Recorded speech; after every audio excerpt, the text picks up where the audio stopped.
Hello, and welcome to Read and React, presented by Table Table. I am your host, Nick Bowen, and joining me as ever is the lovely Shannon. Hello, Shannon. Hello, hello.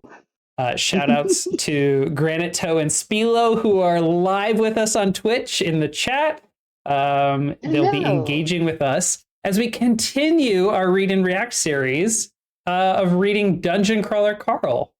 We have finished book one, and we're going to change it up a bit on how we're moving forward, because book 8 is coming out in a few months as of the day of this recording. So we're going to try and catch up as quickly as possible so that we can talk about it.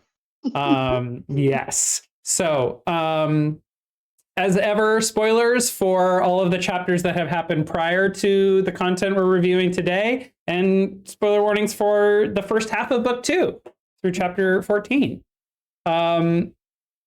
It is now mid-April, and I read this book for the first time in August.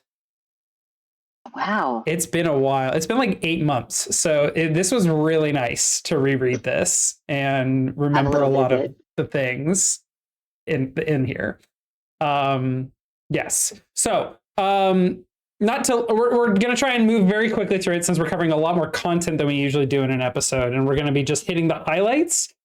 Shannon has pitched a really interesting idea, which is where we basically give an overview of the chapter after quoting like one word or phrase that we think is key to what is this chapter. So we'll be sharing those at the top of each chapter.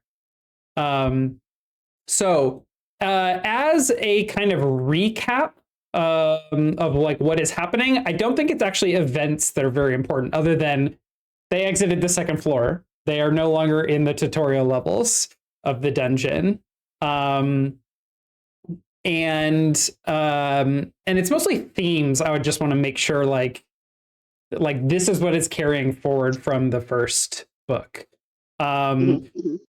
The dungeon essentially represents like suffering and dehumanization as entertainment. And Carl is our protagonist because he cannot shut up in the face of that. And he demonstrates compassion for his fellow crawlers and also the NPCs. And it is portrayed as a strength, even when those around him, like Donut and Mordecai and Odette, would make us think that they are suboptimal or weak. Right. So that's a major theme. Found family as strength, and the resilience of found family is, of course, a major theme here. And I think that cannot be more understated. Like the fact that Carl's found family is a pet cat that wasn't even his, but he was going to adopt, and it's incredible. Anyway, he was going to catnap her. Yeah, absolutely. Yes. That's his buddy. That's his best friend. And their bond will continue to grow stronger. And they have Mongo now as well, which is kind of Donut's pet.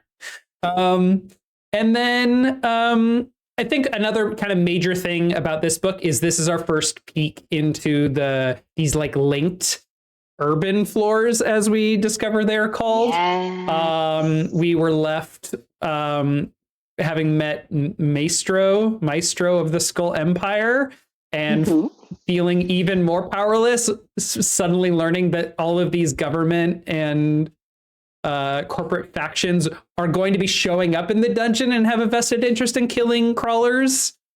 And we just feel very over our head coming into this book. But with the understanding that Carl understands that he can like leverage these factions against one another by attacking their bottom line. And so these are all really key as we move into this book.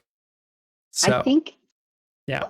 I don't remember the exact quote from book 1, but it's like one of the most important things, like from this point going forward. And he was like, we might not be strong, but we were something more important. We were expensive. And that Yeah. that is like that becomes so important in like the following books. And it's just what a great piece of writing. Um, but yeah, no, like, and then the other thing, like, which is, I believe, Carl's greatest strength and maybe also his greatest weakness, both things at the same time. Carl can't fucking stand a bully. He Mm-hmm. hates a bully. And, sometimes that works in his favor and he can get in someone's face and it shuts him up. And sometimes he really puts his fucking foot in it. So, yeah, greatest strength, greatest weakness. He is the friend of those who have no friends. You know what Yeah. I mean? So, yeah, that's like, I don't know, just the enduring image in my mind. I imagine a bully hitting someone and then an even bigger bully coming up and hitting that bully, and that's Carl. Yes. Um, yeah, that's it. I love him. Carl is the bully. Yes. Yeah. So let's dive right into chapter 1. So, Okay.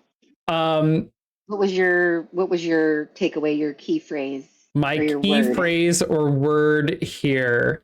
Have you seen Arrested Development? I'm sure you have. Yes. Yes. It's when Tobias goes, "I am an actor." That's my phrase. Perfect. Yeah. How about I you? love it. Oh, sexy Mordecai. That was Sexy Mordecai. that's Mm-hmm. yeah. Okay. Would that I had a whole calendar of just sexy Mordecai. Oh, one of the fun things about watching all this like content being like slowly rolled out around the Dungeon Crawler Carl role playing game is that there's been a lot of new art, and sexy like Mordecai from all the floors has been very popular. Oh, I love it. Yeah, I'll send you some Oh, screenshots. So, in this chapter, it is welcome to the third floor. It is time to pick your classes, and this chapter focuses on Donut picking her class and their relationship with Mordecai changing yes. in a very fun way. So they are in a new floor. It seems really big, but they can tell that they're inside. Carl compares it to Caesar's Palace in Las Vegas, which is very fun and cool, and works for me having been there. And they meet an incubus. It is Mordecai, who is a shapeshifter, changeling. Is that his race? But he becomes a new race, a new species, a new type of monster every floor. Indicative of a common mob that is found on that floor. Yes. And so we actually again continue to get descriptions of these monsters and learn about them, being able to anticipate them later in the dungeon. A well-built, young, and disgustingly handsome man wearing a tuxedo waited for us. His skin was a dusky gray, and he had a short pair of devil horns jutting from his forehead. The man stood about my height, and he had a long gray and black hair that was held back in a ponytail. A barbed tail poked from the rear of his tuxedo. A pair of black bat-like wings sat folded against his back. Wow, Donut said, looking him up and down. I wouldn't kick you out of bed for eating crackers. The training levels have concluded. Now the games may truly begin, a deep voice said. And this is Mordecai. They meet him. He welcomes them into like the room where they're going to make those decisions. And as soon as they're out of like streamer camera view, he rips off the jacket and tie, unbuttons the suit, and he's like, I've been waiting here for 3 hours. Y'all took way too long on that interview. It's his room. And he's just like, I hate tuxedos, which is really funny. I don't know. It just reminds me of like the second that I come home from work, I rip my bra off. Yes. I'm like, thank God. I don't have to pretend anymore. Yes. Anything I'm wearing that has buttons, off immediately. Perfect. Yeah, they are pleasantly surprised to find that Mordecai's room has been even more cleaned up than it was, more indicative of Mordecai's improving mental and emotional state. And they get to work with choosing Donut's class. Mordecai starts to like kind of go over the process altogether, we had suspected that with the Meadowlark group, that they and based on some advice Audette had given at the end of the last book, that they would be doing this one at a time. First of all, that's going to suck for Meadowlark. It's going to take them like the whole goddamn floor to get through all those people. There were still 30 some when they went down the level. Yeah. Oh my god. 30 elders, not to mention the 4, or I guess now 3 of them that survived. Yeah. Imani and Chris and Brandon. Yes. Yep. Rest in peace, Yvette. Yeah. Mommy will be okay, Donut said. You hang out with Uncle Carl for a few minutes while I get some work done and behave yourself. And it's just, it feels like a mom with her kids at like a salon getting her hair and nails done. Just like, go sit over there. Go read the highlights magazine. Get out of here. Yep, yeah, absolutely. Yep. And Mordecai explains the process. Donut has like 320 racial options and can like drill down into the details for everyone. The AI recommends a few for her, and she just dismisses all this. I'm a cat. Next, final answer. Move on. Chooses it. Just like, bam, I'm a cat. Didn't even look at it. I know. That's like, god damn. And then Mordecai's like, well, actually, you have to confirm it with another button. And Carl's like, wait, is this going to revert her to being like a pet cat? Like, is it going to undo her enhanced pet biscuit? Too late. I'm fine. I've already chosen it. We're done here. Moving on. Yep. Just ripping right through the important details. And Donut gets offered like 34 classes. It's the shortest list Mordecai's ever seen, mostly because her constitution is low. Her race is very unique. And she has both the Desperado Pass and the Crown of the Sepsis Whore, which all are restricting her options. But her 3 AI recommended Earth class options are Feral Cat Berserker, Animal Test Subject, and Roller Derby Jammer. Or no, those aren't the recommended ones, but those are some Earth class options. She's also offered Artist Alley Mogul, Necrobard, and Former Child Actor, which are all great. And this is a really cool, they go through all this and it's really awesome to like see all of these really cool benefits, as both like, it shows us the range and all the amazing things that we have in store for us with other crawlers and abilities that they'll unlock. And it's also like, ooh, what are all the things we're going to miss out on with our choices?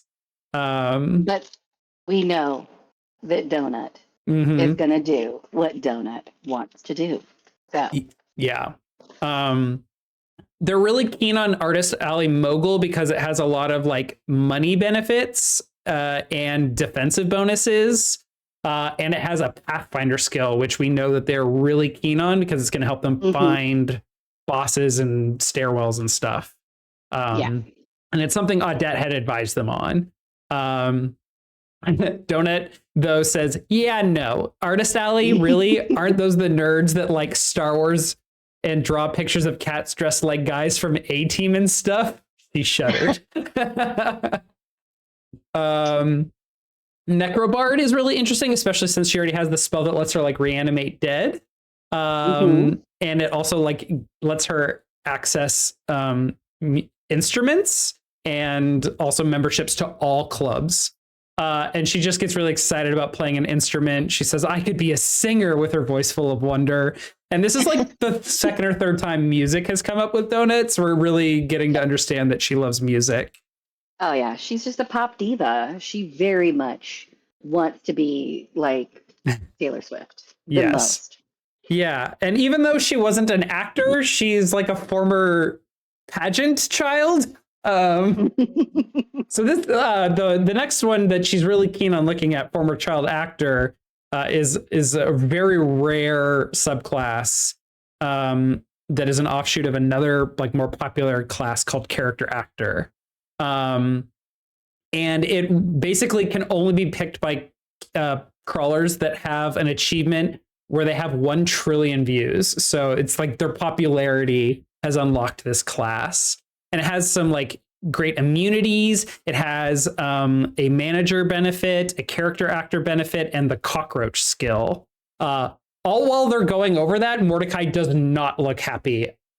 He's like, very displeased that this is an option.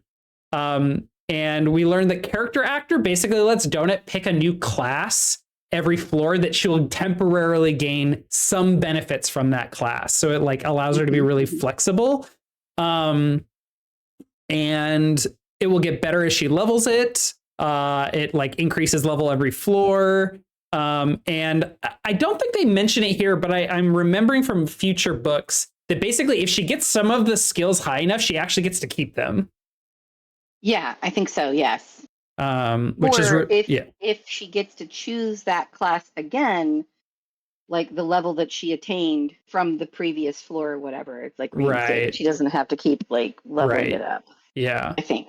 Yeah. But then given her low constitution, the cockroach skill, which like basically is a like saving grace ability, if she were to die, it would set her health to 1, is really valuable. So they hum and they haw, and they're like, okay, yeah, the Necrobard or Artisali Mogul are probably our best pick. And in the writing, it becomes very apparent to us that they are actively trying to deceive Mordecai into thinking that they are going with his advice. And Donut literally is like, okay, I'm choosing Artisali Mogul, the most well-rounded. And then she pushes the button and Mordecai screams. Damn it, Donut. Yeah, absolutely. Yeah, he says, God damn it, Donut. Yep. He was so moved by the passion of his hatred. He, God damn it, Donuted Donut. He did. Then the best part, she goes, and scene. I was acting. I am an actor. I am an actor. Yeah, absolutely. Yes. So Mordecai freaks out and he's like, I'm your manager now. And he's like, what's a manager? That's me. I'm the manager. From now on, for the remainder of your time in this godforsaken place, I will instantly teleport to any safe room you are in. He apparently was looking forward to a cozy life of being running a magic guild where he would be able to hang out with his friends. He would be able to watch TV. But he has lost access to that. And lost access to his codex, where he can look up information.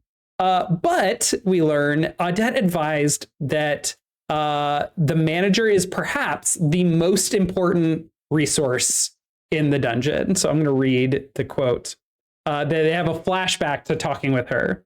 There's a lot he can't tell you or help you as a game guide. As a manager, that's all out the window. He'll lose access to the codex, and everything he tells you will have to be from memory. But Mordecai's been in the dungeon for a long time, and that brain of his is the single greatest resource any crawler can have. As long as he wants to help you, it'll be the next best thing to having him in your party. He'll be able to use chat. He's an alchemical master. Get him in front of an alchemist table, and he will make you potions. Surely you can see the benefit in that. So they have sort of like removed his restrictions as a game guide. And he is now essentially a member of the party. He's their hacker man. Yes, he's their hacker man. Exactly. I feel bad they duped him. Yeah, I do. But at the same time, like if it was between, like, okay, let me pose this question to you. Would you have made the same choice? I want to think. If I had met Audette and she was like, you absolutely have to do this because this individual won't be a resource to you for much longer, but you could make him a permanent one and unlock him. Like, yeah, it's like, hey, would you like to jailbreak your phone and like have access to the internet, or would you like to just stumble through the darkness like an idiot for the rest of your life, which won't be long? Jailbreak my phone, please. Yes, please. Exactly. It's like, they have to, if their continued survival depends not solely on him, but like a big part of it is from him, and he's about to dip. Yeah, no, I'm tethering that motherfucker to my side. Oh yeah. Absolutely. And he's near the end of his indentureship, so he's been doing this for so long. Yeah. And yeah. I mean, he clearly knows a lot. There's a lot he's not able to talk to them about. That's out the window now. Yep. this chapter is really interesting, and there's a little bit in here about how like Audette encourages them to like make it look like, and this is part of the acting, is like make it look like it's Donut that like did her own wild thing, and that this wasn't planned, because Mordecai will forgive her, but he won't forgive you if he thinks you're in on it. Yep. I mean, she knows Mordecai. Mm-hmm. You know what I mean? Like, she knows him the most. She does. Yeah, no, I get it. Yeah. So that's chapter 1, and then we move into chapter 2. What's my word for this?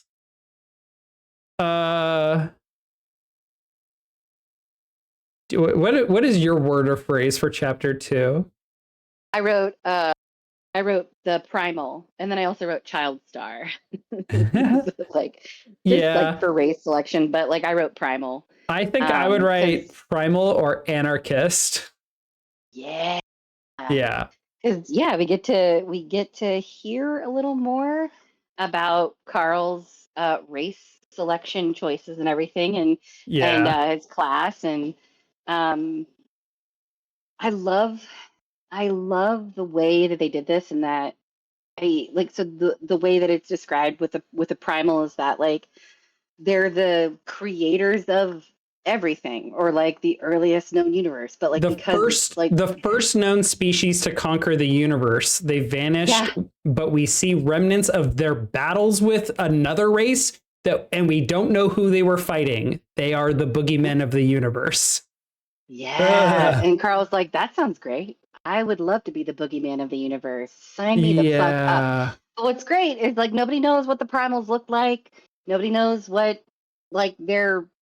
So he gets to stay Carl, but he gets some very interesting benefits and bonuses of being this other race now. Right. So the AI recommends a couple to him that are funny. Stay human, Hobgoblin because of like some explosive and trap benefits that they have, and then Sasquatch, which is just really fucking funny. The Earth class, the Earth specific like race choice. I love that. I was really tickled by the AI's description of human. You're already human. I'm gonna go out on a limb here and guess you don't need a description. If you choose this, nothing will change except these benefits, and it's just like a couple improved stats. It's like a broad variety of stats, and like all skills level just a little faster. We get into some of the Hobgoblin and Sasquatch benefits, which are really interesting and cool. Carl spends like 2 hours looking at every single racial option, but it really hits him like, I could be physically changed, and this is like, he gets some reservations about this. Yes. Yeah. Granted, I'm getting to my note on the primals here. So he does spend a lot of time looking at the primals, which it has a weird stat block. It's -1 to all stats, but it unlocks higher tier skills and ability to train them to 20. So we've learned a lot about skill leveling and how difficult it is to get above 15, and how amazing those skills are. Mordecai compares like a level 15 fireball to a level 20 fireball. He's like, a level 15 will clear a room, but a level 20 will turn a mountain into a volcano.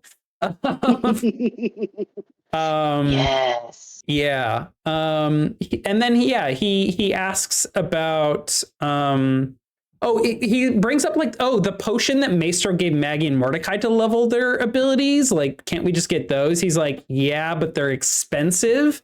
And then he brings up the faction wars and how factions will bring to floor 9 about like a chest full of these potions and other very small items, because they're allowed to bring a volume of stuff. And that there will be tons of those potions in the dungeon. They will also all be consumed within 15 minutes. So we learn about them, the primals being the boogeymen. There's a weird comment about how when they come across primal, like when explorers come across primal artifacts, their resident, what is this? The resident AI, if it is still sane, usually takes the form of the race of the species who discovered it. That is why they look like whomever chooses them. It said that one day they'll return. Mothers call upon primals to instill fear into their young ones. Some systems worship them as gods. So there's like a lot of weird, like, rumors, and just like this species is not understood, and AI can also go crazy. It's just like a lot dropped in a very short sentence. But yeah, it's very weird. This is going to be me talking about how great Matt Dinniman is again, because like the fact that so little is known about primals means that at any point, if he wanted to, he could write in a new benefit that is like, you know what I mean? It's plot armor in the best way. Like, well, and we also actually see a primal from a like in a future recap here in these chapters, and that primal has like angel wings, and it is flying around and shit. So we don't even know where it's going. Flies, dude. He flies. He's got wings. But Matt Dinniman has done so little with this and is like cashing this check-in for huge payoff and interest. I forgot that he chose primal. That, like, I've read 7 of these books. I forgot he chose primal. Oh, I didn't. Maybe there's a key detail I'm not remembering that comes up later. But I wrote like, this is like Halo Forerunners or the Mass Effect Protheans or the Stargate Ancients. It's like, they're very cool and not understood, and it's kind of scary. Granite Toe mentioned that in the chat. He was like, Apollo would understand the Ancients. SG-1 reference. Yeah. I love SG-1. Oh, I need to rewatch it. I need to like watch all of it. I haven't watched all of it. It's amazing. I think it's all on Netflix again. Anyway, Carl goes over his class options. He has over 650. He's recommended bomb squad tech, prize fighter, and compensated anarchist.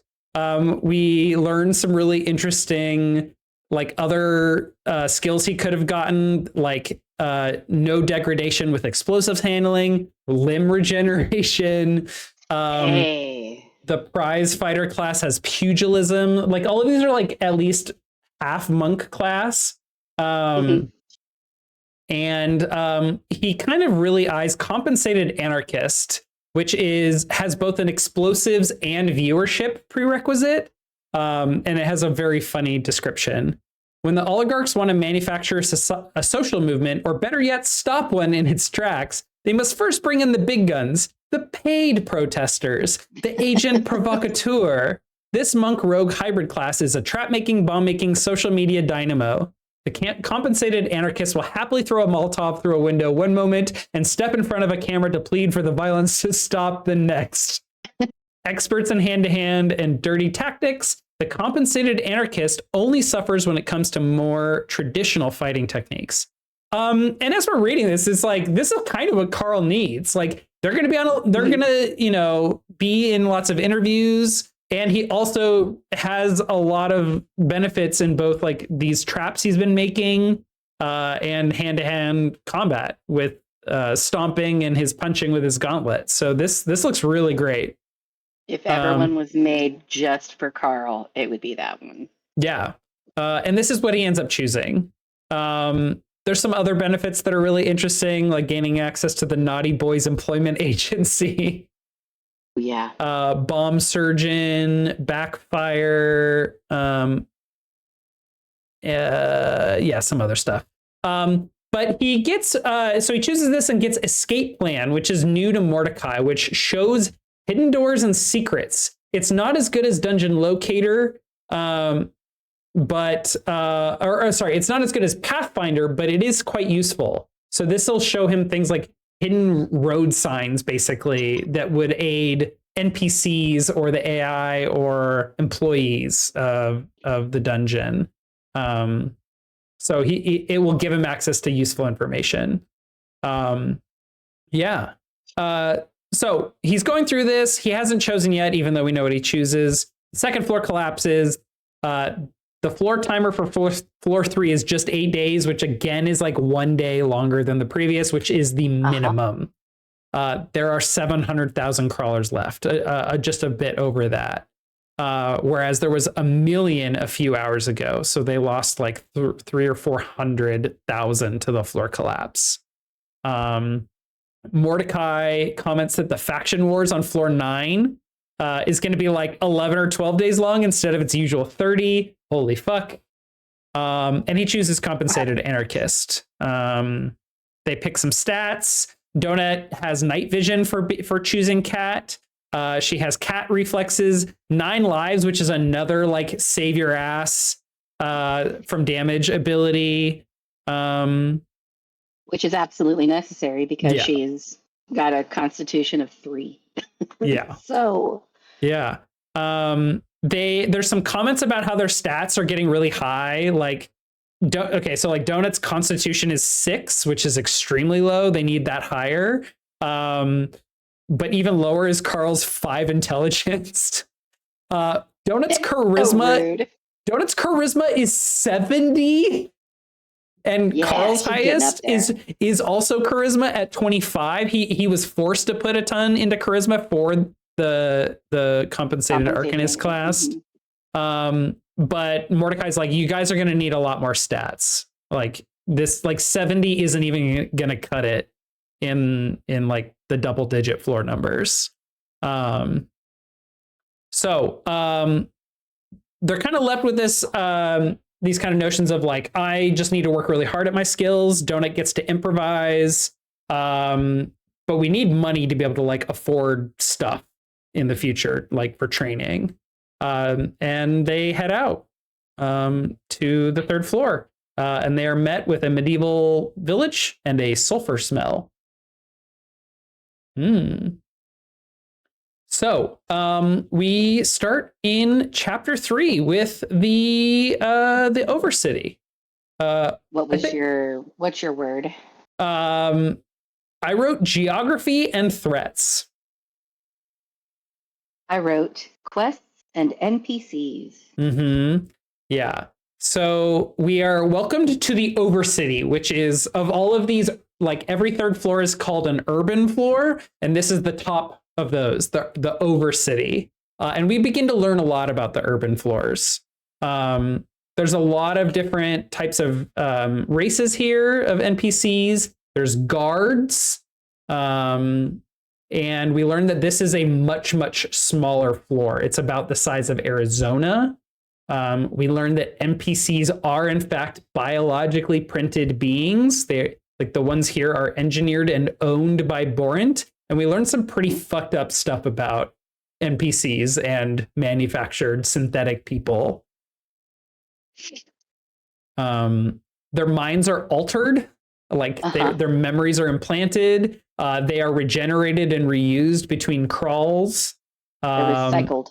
They are recycled. There's a lot of questions by Carl about the legality of this. It is socially accepted in the galaxy, says Mordecai. Companies cannot alter naturals unless they sign away their rights. There are strict laws around it, like there are with AIs. So this is our scaffolding, finally, and our answers for why NPCs are treated as like subhuman. But it's that, again, that like being able to portray suffering and violence and degradation against, you know, creatures with sapience that is entertaining, and it's disgusting. But don't worry, they're not real people. They were created just for this purpose. Yeah. You know what my word should have been, and I did write it right here. I wrote Westworld. Oh God, yes, dude, 100%. Yeah. Absolutely. That's what these are. These are hosts from Westworld. Hosts. They are pre-programmed to have certain reactions, to even have, as we will learn, storylines sometimes, and as we've seen, it's fucked. Their disposition and attitudes and values and levels of intelligence are pre-programmed. And Carl asks about like some other more unsavory uses of NPCs and these synthetic humans. Mordecai explains that these can only be used for entertainment purposes, and it can only be used on, quote, sets. Sexual use of such things is only allowed in the dungeon because like this is where they're able to be used. Rich, and he also explains rich tourists will come to lower floors of the dungeon and interact with the NPCs. And that's exactly where I wrote Westworld. Yep. I'm not gonna go more into that. No, I got you. But yeah, the third floor won't have any tourists on it. Most of them are on the 18th floor, the last floor. It's like a billionaire's luxury retreat. The galaxy's rich and elite congregate on the 18th floor to party and gamble and satiate their most base desires. This is also where we learned that no crawler has ever made it to the 18th floor, nor the 15th floor. And I don't know if it's explained here, but I think the 12th floor is the farthest anyone's ever gotten. Yes. And I wrote, this global appeals process is a sham. Well, no, I think one person made it to, was it the 13th floor or the 14th floor? Maybe it was the 13th floor. I think one person made it to the 13th floor, and they lived for about 10 seconds and then immediately died. Yeah, that's right. He did say for like seconds or maybe a minute. Yeah. Yes. It was, exactly. Yeah. So this stuff about NPCs was stuff I was like really curious about in the first book, and I'm glad we got it very early on, especially as we're about to engage with even more intentional townspeople, synthetic humans. Yeah, like the way that they're used is even more wild and weird. So there's a bunch of guards walking around protecting all of the settlements. The guards are level 75, just like rage elementals. The description the AI reads basically dares Carl to attack them in order to see their face. They sleep at night, which is weird. Mordecai warns them not to mess with them or NPCs. Don't be outside of cities late at night. It is lethal out there. If you aggro the guards, though, get out and don't return. And also don't be in alleyways. There's just like lots of warnings. And like Mordecai is kind of like explaining, like, here is what this floor looks like. Here are all the threats and the shape of like, here's what you like really need to know. 3-year-old, here's where you don't run with scissors. Here is where if you are running with scissors, you do it this way. It's a great description. And then he begins to explain the narrative connection between all the urban floors. He explains that there's basically this like running storyline based on like a children's storyline from throughout the galaxy that apparently never made it to Earth. But that all of the floors are part of this great like volcano. And I'm just thinking to myself like about mythology around like the world is in the eye of a turtle. On the back of absolutely. The 4 elephants and and basic Yggdrasil, and how like there are different worlds a part of a single entity, I think was what I wrote, and seemed the most apt. But there's a great monster at the bottom of this volcano that breathed poison gas that killed or transformed like 90% of all living creatures. And that's why we have monsters. That's why there's all sorts of fucked up races out there and why people are struggling to survive, et cetera, et cetera. And, you know, who we see here are survivors of, or descendants of survivors. So it's explained that floor 6, it will be the hunting grounds. The next urban floor will be the hunting grounds where there will be richer NPC residents and also brave and or insane tourists that come to hunt crawlers. It's expensive and dangerous. And I wrote, the Skull Empire will definitely be sending like bounty hunters after them there. Oh, yeah. So we will definitely see effects of the Maestro as a villain and opponent much sooner than we thought. But we also learned that there are no protections for hunters. They're basically treated the same as crawlers. They just, you know, have a lot of resources. So Mordecai dumps all this advice on us. He finishes up with, you know, go to a bigger settlement. They'll have better shops. Things will be less expensive. Go figure out how to use your escape plan to see the road signs. Don't worry about like trying to own a city. There's no real benefit to it right now. And don't be out at night. It's really dangerous. And then he heads straight to a pub. Oh yeah. Yeah. He was like, yeah, and don't go for a nice long walk because he doesn't want to have to pop back to his room. Because as soon as they enter a room, a safe room, he immediately zaps to where they are. So he's like, yes, yeah, well, keep walking. Don't stop for a while. Yeah. Yes. Yeah. That is a really unfortunate side effect of the manager benefit is as soon as they get to a safe room, he must appear, whether they want him to or whether he wants to or not. Yeah. Okay. I love sexy Mordecai so much. Sexy Mordecai is so good. His voice, I have a clip later for us with his voice. And in fact, it's in this next chapter, chapter 4. What was your word for chapter 4? I think we have the same word probably. I wrote clowns. Oh, you wrote clowns. I wrote quest. Well, so I think I combined like chapter 3 and chapter 4 here, but yes, I quests, clowns, and then NPCs was number 3, but like my handwriting is terrible. Yeah. So they have a quick check. Quests, clowns. Yeah. So for this chapter, they have a quick check-in with Zev. They head out. They come upon a quest. They run into some mobs and are in over their heads a bit and have to run away.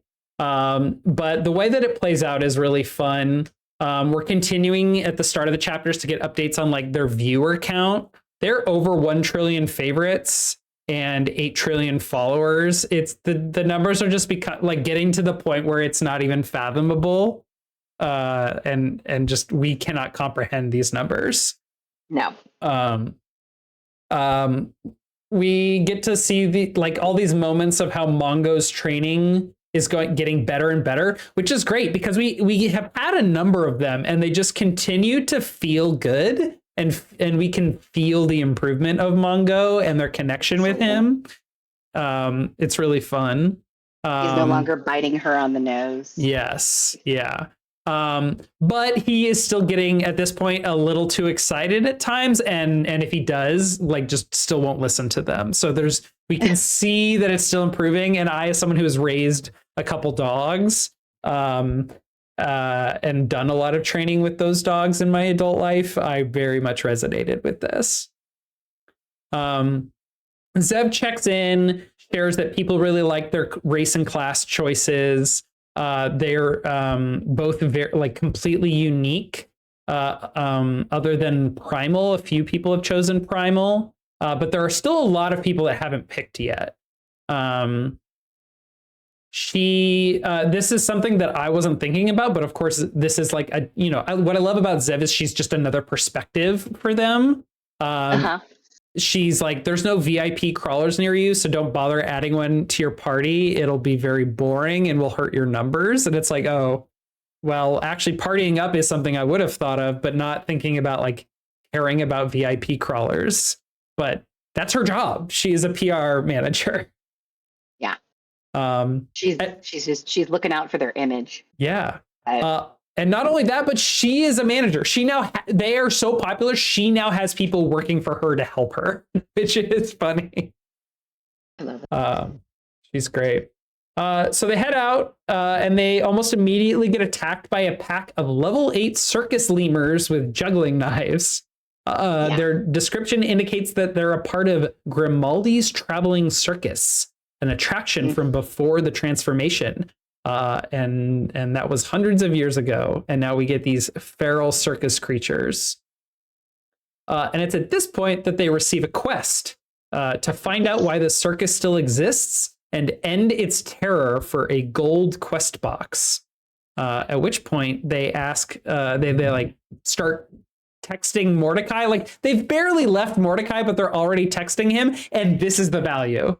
They have ChatGPT ready to go to answer all of their questions.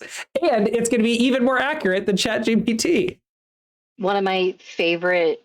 So this is like this might be one of my favorite interactions though with Mordecai, because the moment they walked away from him, he was immediately like, "Cool, I'm gonna get shit faced." So yeah, Hmm. Carl's like, "What the hell is this? Like, it's a I have quest." this. And I have then, this as a. This is my first clip, never actually. mind, I'm gonna wait. It's so good. What the fuck is this? A quest? Mordecai, we just walked into a quest. Should we stay here and try to figure it out? You should try to figure out your face. What? Mom loved him more. Well, who's the dead one now? I'm glad that cat used her ashes as a bathroom. What's wrong with Mordecai? Are you drunk? It's been like 15 minutes. Did you know incubi have a very low tolerance for Mordecai? So they reach out to Mordecai for the first time to use his hacker man benefit, and he's already plastered. So glad you had that as one of your clips, dude. That is, he's like, you should try to figure out your face. Mom, love, who's the dead one now? Yeah, no, Mordecai on a bender. There's nothing like it, you know? Yeah. Yeah, Oh, it's so good because it's like he's feeling probably a little hurt and feeling grief betrayed over. By Donut. Yeah, maybe not. Maybe he's not feeling betrayed. Maybe he's forgiven her already. But the grief of losing what he was like, that expectation that he was going to have a cozy and comfortable life, and that he's in it with these people. Not to mention, he's still grieving his family. That is still going on, clearly.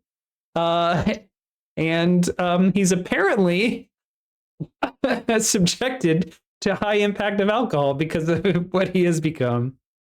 I love it. It's very funny. So good. And I think it helps us feel like, okay, they are being attacked. They've picked up a quest. They're on the run from some of these lemurs, or trying to avoid them at least. And they ask for help and they are denied, which is very funny. So it's like, okay, hilarious. They have to figure it out. Like, it's their first outing into the floor, and they have this benefit, but hang on, let's just let them deal with some stuff on their own. And they end up having to like use smoke bombs and fear spell, which doesn't work on some of the terror clowns, which are Slenderman looking clown things. That's why I wrote clown, because the description was like, it's okay if you just pissed yourself, you wouldn't be the first. There's some really great descriptions of a lot of these monsters that I didn't include in my notes here, but it's really fun to think of like horror clowns. You know, you think of like It and Goosebumps, or God, there's like a young adult series. I can see the cover. It has like dark blue and dark red. It's this kid who gets like turned into a vampire in a circus. Oh man. Was it Cirque du Freak? Yes, it was Cirque du Freak. Yeah. I love that series. Yeah. Yeah.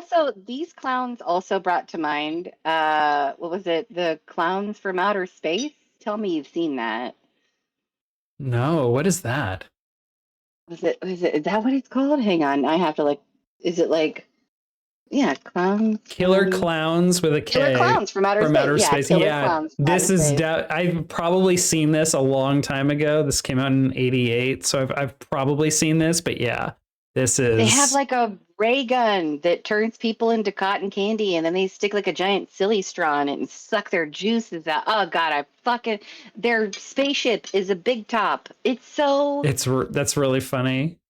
It's so like it, but like the makeup, like the picture, the way that these clowns look, it's really so exaggerated. Horrifying. Yeah, it's like body horror, which, you know, there's a lot of that in this series, and it's unrelenting. It's here. He's not giving us a break. No. I mean, he's starting with freaky animals. The lemur with the skull on top. Yeah, absolutely. Just like, ugh. Yeah. So yeah, they get a little overwhelmed, but they manage to escape quite quickly, and they make it to a safe room. This is the first floor that they're charging for food and rooms. Mordecai immediately teleports to them with his pants down. He is in the middle of a sexual encounter. The Bopka manager of the safe room freaks out and tells him, like, you're gonna need to sheath your sword, my man. Mordecai stumbles around, asks where did the girls and their grandma go, and vomits. It's he's like, now, ladies, one at a time. Yes. And it's clear here that even though we have this amazing benefit in what Mordecai is as their manager, that there's going to be some obstacles to fully unlocking that ability. There's some limitations there. Absolutely. Mm-hmm. And this is not going to be perfect. Yeah.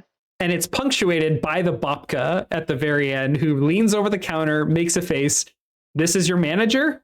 Yep. He shook his head sadly. You two are so dead. Yep, I said. Yep. What a perfect chapter, honestly.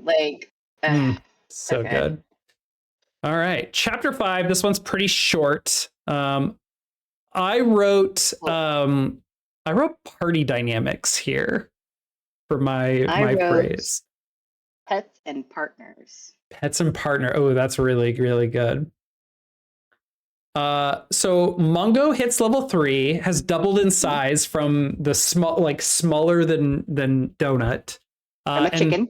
Yeah, from a baby chicken, and Donut cannot sit on Mongo anymore.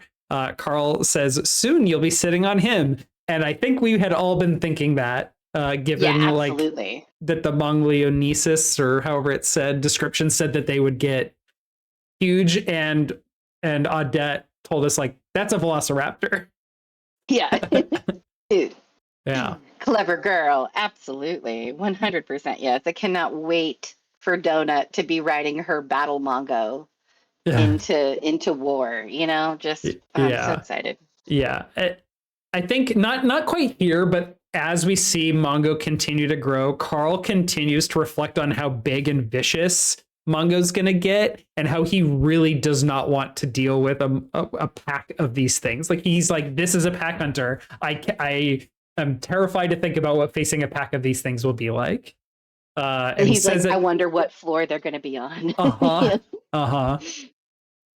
So here in the safe room, they spend some time going through some of their achievements and loot. There's an achievement for getting a quest. And they get these like for picking Earth classes, they get an Earth hobby potion and some Earth objects that are tailored to them. Donut gets like a large cat tree and a candle, a lot like what Bee used to use. Her Earth hobby potion gives her a level 3 skill in something called Scuttlephily. There's probably a different way to pronounce that. Scuttlephily, I have no idea. Yeah. She doesn't know what it is. We have access to the internet. Do you remember what this skill is? I do. It's like something about patches, isn't it? It's the science of patches. Yeah, it's so funny. Like, the first time I read this, I did not immediately look that skill up, or the one that Carl got. I was like, I want it to be revealed to me in the way that Matt Dinniman wants me to know it. That's fair. You have good self-restraint. I did not, and I went, okay, that Matt Dinniman seems to be interested in fun facts that are useless to to our crawlers, but that are interesting about the world.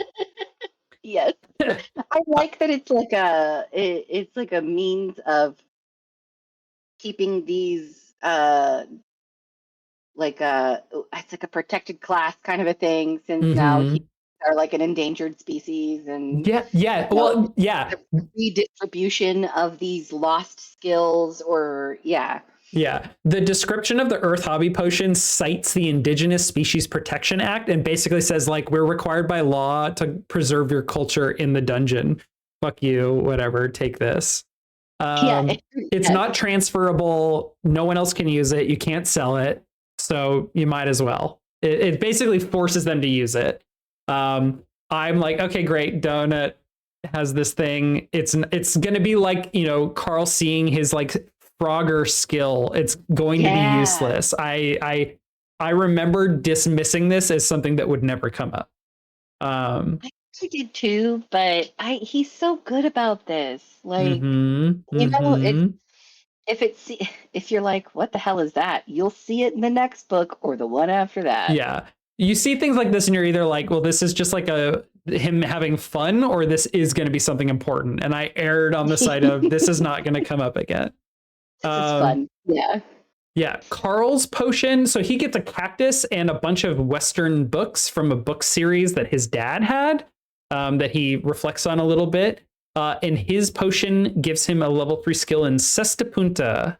I also looked this one up. It's Xiaolai, the world's fastest game, where they like use these huge slings, like curved bamboo wood things to fling balls at over 100 miles an hour. I feel like I had one of these when I was a kid. Not obviously not. Yeah, but it was like a 100 miles an hour, like a Nerf wiffle ball version. It was like a plastic hook or something that we had in our hand, and we would like throw the ball, and then we had to try and catch it.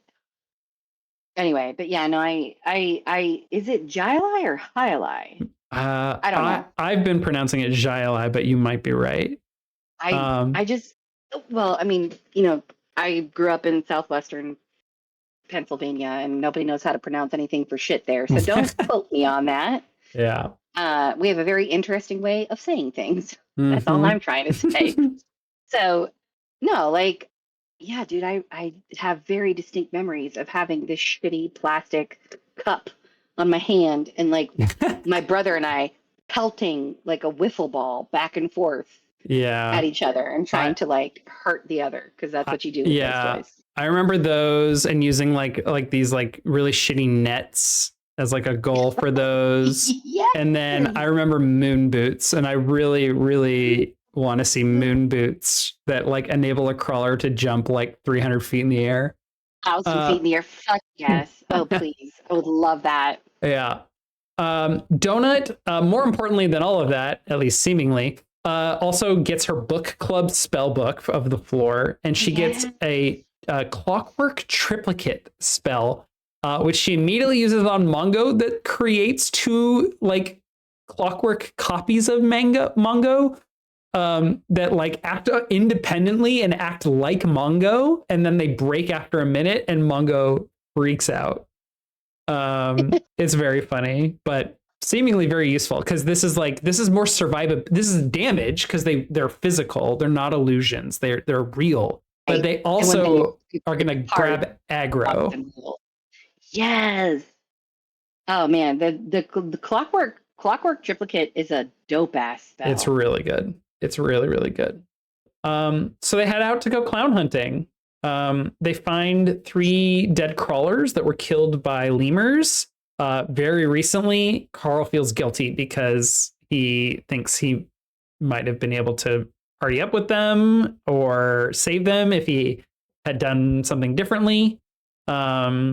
He looks on his map and sees no lemurs, but Mongo is growling. Carl looks up at Mongo, like at what Mongo's looking at, and there's lemurs on the map, and they suddenly appear on the map. Like there is stealth mechanics at work here. So they sneak upstairs to the rooftop. Mongo is patient and waits for a command, and doesn't growl up there.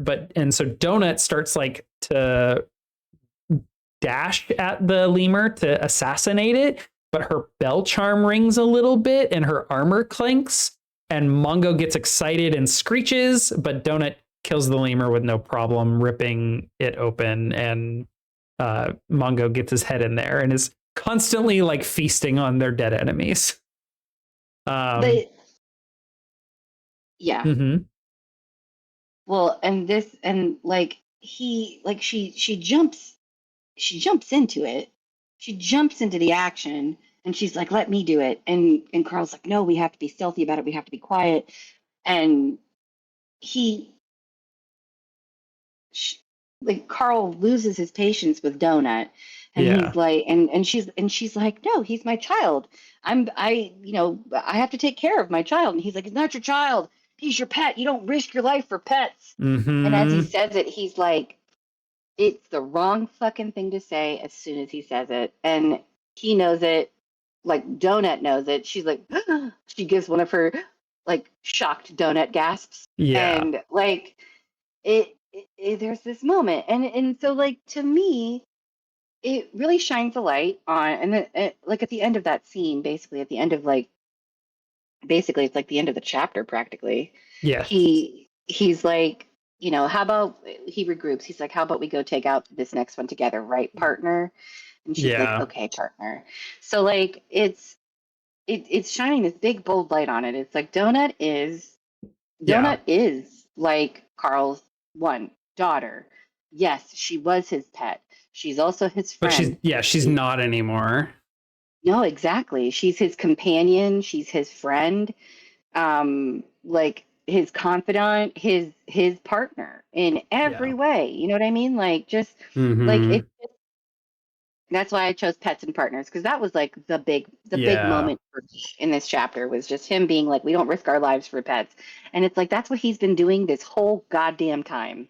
Mm-hmm. She's not just his pet anymore. She's that's his best friend. Donut is his best friend. He kind of makes a faux pas that, like, she's sensitive to, even though, like, I think if you take it at face value, he's treating her like she's more than a pet, which is, I think, pretty obvious. Yeah, absolutely. But she's sensitive to it, and that's because she is still childlike. Yes. But and Carl is feeling that, but at the same time, he's like, okay, let's go. Donut, can you go scout? And she's like, actually, I've already clocked everything in our 360 radius, like a mile out, and he's impressed by her. Yeah, she's getting stronger. Yes, she's developing. Yeah, man. She is impressive. Yeah. So he offers her that partner comment, and they kind of make up, and it feels good. It's a nice, like, clear, like, their dynamic is this stated here. Yeah. I love that. 1 second. Mm-hmm.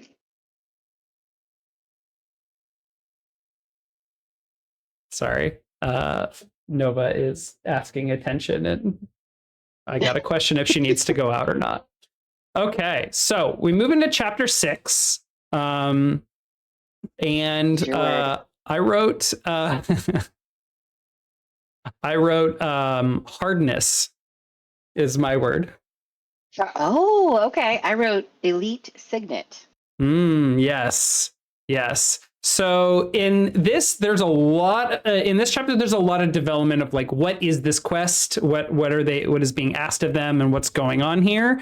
And it's them basically starting to peel back the top layers of that onion of what's going on here. So they approach the big tent, which has some haunting circus music from a calliope. What's that? I just said horrible. Yeah, I can hear it. Yes. But it's such a nice little touch. The, like, illustrating, like, the calliope music is like, you can see the video game design of it and what the writers of this were thinking. And it really puts you in the circus, and it also has an important revisit in a later chapter, the calliope specifically. But they come upon the dead crawlers. Apparently there's more than 3 of them that were dead, but their bodies were so destroyed, like when Carl was smushing grubs, that the X's had disappeared.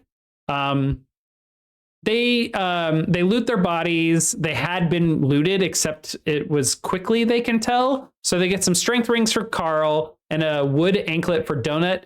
She absolutely hates wood as a material. It's not fashionable, but it gives her more constitution and an ability called double tap, which can crit on consecutive hits against an enemy. Important to note also, with the acquisition of the anklet or the ankle bracelet, the AI makes it very clear, like, this is not for you, Carl, basically, without saying. You would think it would make it, it would be a benefit, like a toe ring, but it makes you ungainly or something like that, basically. Yeah. But yeah, it makes it very clear, like, do not put this on. This is not for you. I don't want to see that on those little piggies. so. Yeah, it like the description refers to him, even like it's very funny. I love it. But as they're looting, Carl is thinking about like, oh, this is great. We're getting stronger looting dead crawlers. Like, yes, it's unfortunate, but he reflects on the allure of player killing and how much loot the game gives out. Yes. Yeah. There's more lemurs that they find as they approach the circus. Mongo is quivering with energy as they approach, and this resonates because Nova just cannot wait to dash at squirrels and cats and gets so pent up. They move further into the circus. There's 3 massive tents and wagons. There's lemurs, giraffes, clowns, and ogres. There's posters for Grimaldi's World of Freaks with posters of like an ogre strongman, the fattest woman in the world, a fire-breathing gnoll, a 2-headed troglodyte, a horned elf woman covered in tattoos named Serena Signet, and her amazing battle squad. And over that one, it's painted in red, Traitor. And basically they like move deep into the circus. And then they notice that there's battlements everywhere, and monsters are starting to assemble them and prepare for a big battle. And then suddenly there are lots of enemies coming back as dusk approaches. Mordecai warns them that they need to get out. He seems to have sobered up a little bit. And dozens and dozens and dozens of mobs are arriving. And in fact, I think by the end, it's like thousands of them. And they are like, fortunately, they stay hidden, but they are like building defenses and finish. And then some other monsters come out and surround cauldrons that start to bubble. They push out monsters in cages that remind Carl of the Krakaren because they have tentacles. And ultimately, they're discovered and have to fight their way out.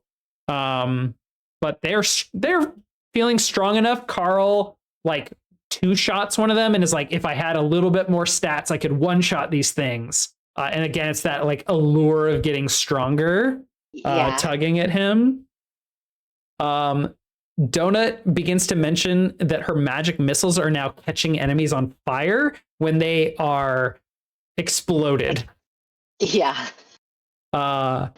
It turns out that those cauldrons are like basically magic cannons for summoning mortar fire. And they are at half health, and we are immediately like, oh fuck, oh fuck, oh fuck. That 1 shot has brought them down to half health. So they go on the run. They're evading mortar fire, and an explosion drops them down into like essentially a deep, deep foxhole in the shell of a building. Yeah. And well, so they go inside, and then it's like the building around them starts to like crack and break because it's hit basically with one of the mortars. And it's like, oh shit, this is wood. And they just keep falling and falling and falling and falling until, they get to like a level where they can't fall through anymore. But, in the meantime, of course, because Carl's the tank, he's holding on to Donut and Mongo at this point. Yeah. And like protecting their bodies with his body as the rest of the building is like falling down around them. Yeah. The assault stops. They're way deep down and don't have a clear way out.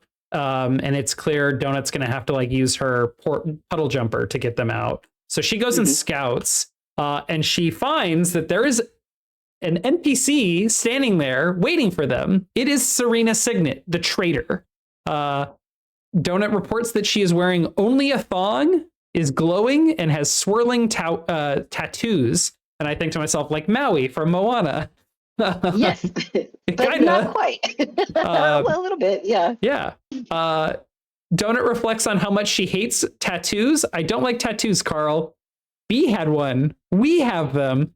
An exception to the rule, Carl. And ours were forced. She's a white dot. She's level 60. She's an elf, a half high elf, half naiad summoner, and she's an elite. And this is our first elite ever. I don't think we even knew that elites were a thing until we meet her. This is the first experience we have with elites, and we get a little taste of what that means in terms of story development. And Yeah. it's something that you'll really only see in these, like the 3, the 6, the 9, The the urban 12, the floors. 15. Yeah. Correct. Yeah. So, poor Carl, Yeah. like what a shitty way to Yeah. go. But So, yeah. So they teleport out with Puddle Jumper. They meet her. We get like a description of her NPC backstory. To summarize, she's basically like one of 1,000 mongrel bastards of a king from one of the lower floors, the lower urban floors. And it dumps on us like a bunch of reasons why she should be dead. And has had a hard life, and it basically explains why she like ran away and joined the circus. Immediately Carl feels charmed, like overwhelmed suddenly, and is like attracted to her. He like messages them, like Donut and Mordecai, I think I'm being charmed by an NPC with horns. What do I do? He says it's not a real charm spell, because if it was, you wouldn't be asking me about it. Is it happening to Donut too? Apparently it's not, probably because her charisma is high enough. And then Donut reports the following. He has an erection, Mordecai. It's very inappropriate. Mongo is appalled. The attraction, the charm is such that like Carl is physically attracted to her. Yeah, he goes he in his own mind, like in his own monologue, he's like, she's hideous, it's terrible, like she has a terrifying visage, she's horrifying to look at, and yet and yet like we from the I don't read smut, so maybe you have more to say about this, but like okie doke, we've been told this is a beautiful half elf, half naiad, which are, traditionally portrayed very beautiful and sexy.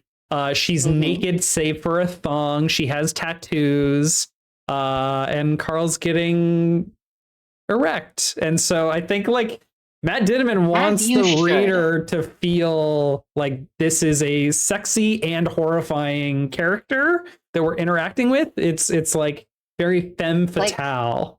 Like Galadriel, whenever she goes like blue wet witch, and I actually just watched a clip about the lore of what she is saying in that scene earlier today, and it's not sexy.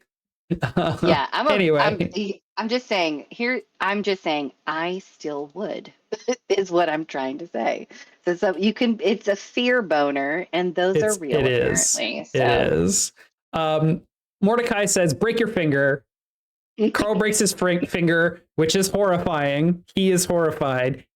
It snaps him out of it. He has to drink a health potion. And this is, I think, a key example of why having Mordecai like this is so valuable, because otherwise Carl would be fucked. Like game over would have happened right here. Probably. I mean, Donut probably would have attacked Serena, and that would have been the end of it, because she's level fucking 70 or whatever. Yep. Yeah. So Mordecai yells at them, get out, don't get involved with whatever she wants. And Serena immediately tries to get them involved with what she wants. Mongo is charmed as well, but Donut growls at Serena, and Mongo snaps himself out of it. And Serena's tattoos are swirling over her body more and more quickly. Carl's like, all right, we're leaving. Nice to meet you. Bye. And she's like, it's too late. She says it, the way Serena talks and the way it's portrayed in the writing is really good, because it just makes it feel like she's in control. She knows what's going on. She doesn't have to worry about herself.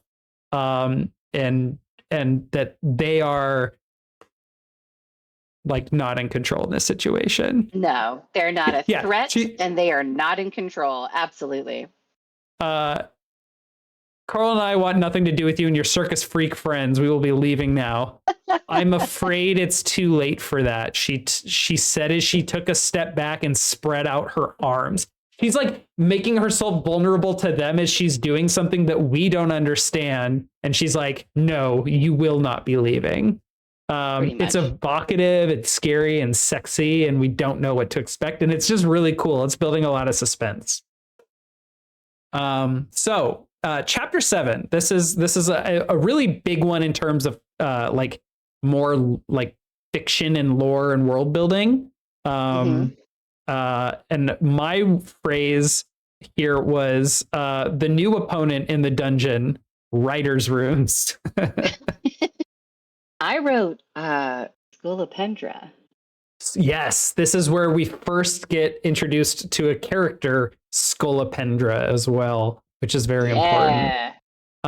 In this chapter, they basically, like Serena has alluded to the fact that they can't leave, and the reason why is like they are under attack. They are surrounded once again. Yes. And they basically are forced to protect Serena, but they get out of it. Then they go talk to Mordecai and have a recap. That's essentially what happens in this chapter. But there's some really important information that comes out here. So they're surrounded. We learn this very quickly, and it's very overwhelming. Carl is like trying to plot how to get out, while Serena is like having a cutscene dialogue moment and big main character energy. We are reminded, and it feels kind of like, ooh, I see what you did here, Matt Dinniman, when Carl's like, we cannot puddle jumper out of here since we just used it. It is on cooldown. So, Matt knew what he wanted, like what resource he wanted to remove before this exact moment. And was clever about make the danger real. Yeah, it does make the danger real. It's good. And Serena tells Carl to cover her back while she assembles her battle squad. And we know she has a battle squad because it was on the poster. We were advertised battle squad. And they're attacked by like 6 level 15 mold lions, which are lions infected with spores of Scolopendra from the Cataclysm. And immediately we're thinking, oh, is Scolopendra the thing at the bottom of the volcano? And I believe the answer is yes. I think so. Yeah.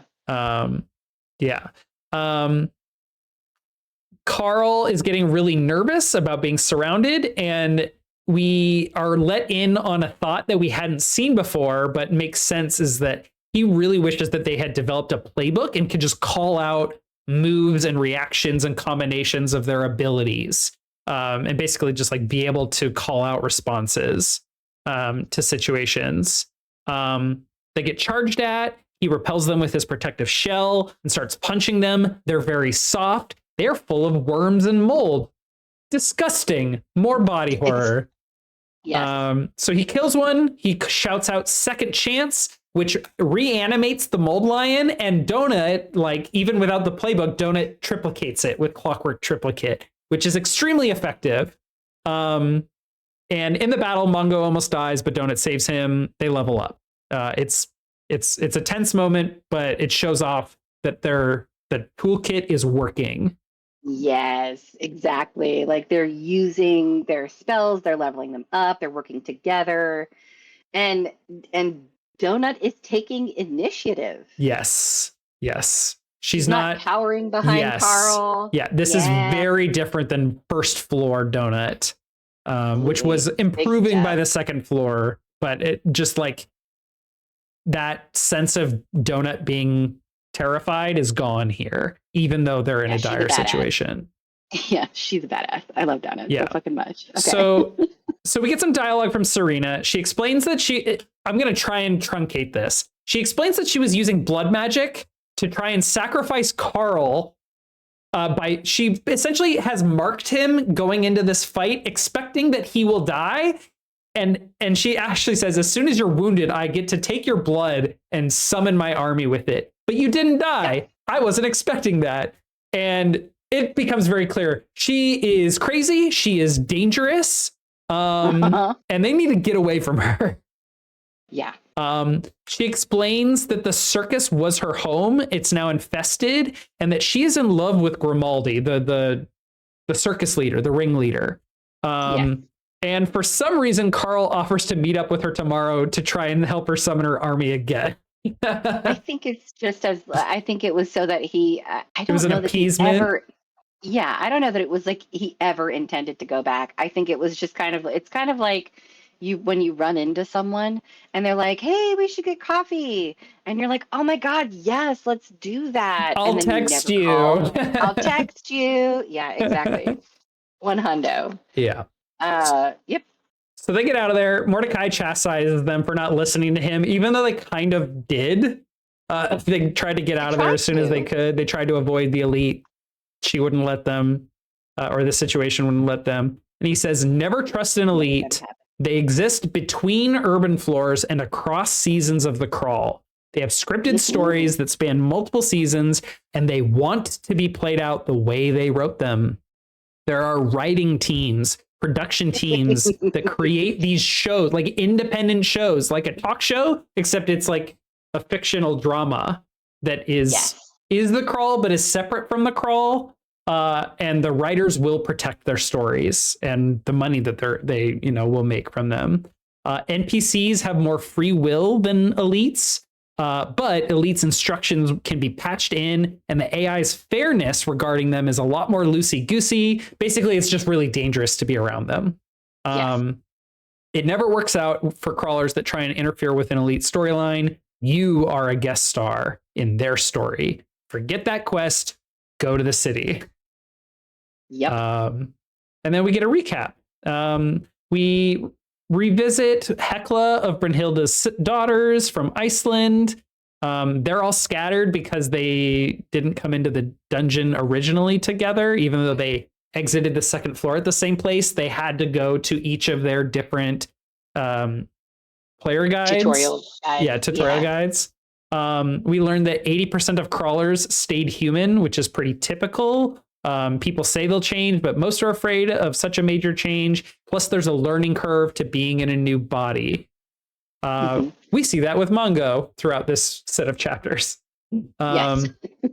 It's here that we see a primal from a past season on the 12th floor fighting a Godzilla-sized country boss, flying around fighting it with angel wings. Mordecai says, like, that's a famous crawler who died. Go ask Gaudette about him, which is weird. We see Lucia Marr has become something called a Lagibless, Lagibless, which I wrote down is like a cursed pirate from Pirates of the Caribbean. During day and night, they change form and their stat changes. And in one of those, they're beautiful, and in one of them, they are Skeletor. Mordecai theorizes some pretty big racial benefits of this change for her. So big it's like one is we're not aware of. One of them is like high magic and the other's like high physical damage or something like that. Yeah. He explains, but I didn't write it down. Mordecai's like, she's probably the most powerful crawler right now. Yep. We learn that there are so far 40,000 unique classes have been chosen, which is a record in crawl history for diversity. Go Earth, go humans. We're DEI initiative. Yay, team. And I'm constantly thinking about how is this role-playing game going to do something like this? How is it going to handle so many unique classes and so many unique races? I don't know. Can't wait to see it, though. There's a note about how sponsorship bidding sponsorship benefits won't start until the 4th floor, but bidding has already begun. And Cascadia, who I don't think we actually know her name yet, still is basically like, be entertaining and you'll make money for us and get better benefits. Hunger Games, be exciting and someone's people want to support. And also they turn off XP for killing NPCs. Please stop killing our property. Jesus. Yeah. No, but yeah, so like this is like the introduction of sponsors is like enormous because this was one of the they said, you need your views, you need likes, you need people to be tuning into you at all times, and you need sponsors. And this is like one of the first things that Mordecai told him, like when he entered the dungeon in book 1. Yes. So like we're finally getting to see that there will be, maybe not now, but we know that an explanation of what sponsors can do is forthcoming. So like that was exciting for me. Yeah. To to wrap up the chapter, we just get a bit more advice from Mordecai. He basically says, like, yes, Serena Signet's story involves plants, parasites, and mind control. Mordecai apparently knows a lot about plants and how to deal with plant monsters, and he like tells them some stuff and shows them some tips on combining potions. He orders them to get sleep. I want you two up early. Tomorrow's gonna be a big day. What are we doing? Donut asked. Oh, it's gonna be amazing, Mordecai said. It's gonna be a day for the history books. It'll be the first time you two do exactly what I tell you to do. So sassy. So sassy. But truly, like, they really should. Like, this seems dangerous. I mean, maybe not all storylines and quests are as dangerous, but Serena seems like a fucking crazy, dangerous person to be around. That shit crazy. Yeah. So, chapter 8. This is perhaps the densest chapter. It's so long. There's so much. Yeah. There's a lot going on here. What did you write? What did you? I wrote Donut takes a nap. I wrote blackmail. Yeah. Yeah. This is. Perfect. Yes. Yeah. This is a really like. I spent a lot of time looking at like where do I want to stop this first set of chapters. And I think it became very easy given what happens and how there's a natural conclusion to what's going on in the first half of the book. And this is like a very pivotal point. And that is because they go back on their word. They are not going to go help Serena. They are leaving. They're heading for the city. They're following Mordecai's advice. And Serena doesn't like that. She kidnaps them. So in their defense, they were trying to do exactly what Mordecai told them. And they can't. They're incapable of doing what they're told, even when their intent is to do so. So that tells me that it didn't matter if they had avoided her or not. Like, this was going to happen regardless. Like, she wanted them. Yeah. She's going to get them. The chapter opens up. I mean, we've had this huge tense moment, and we kind of wind down, but this chapter starts with actually a really emotionally sweet moment where they go to sleep. Carl, as he's like getting ready to go to bed, sees Donut pretending to be asleep at the top of her cat tree that he spent an hour assembling for her in like a really mundane task. And Mongo is sleeping at the bottom of it, which is just adorable. Little cat tower. I love it. But then he wakes up and Donut's in her usual spot on his neck, and Mongo has climbed up on his legs, crushing the bed.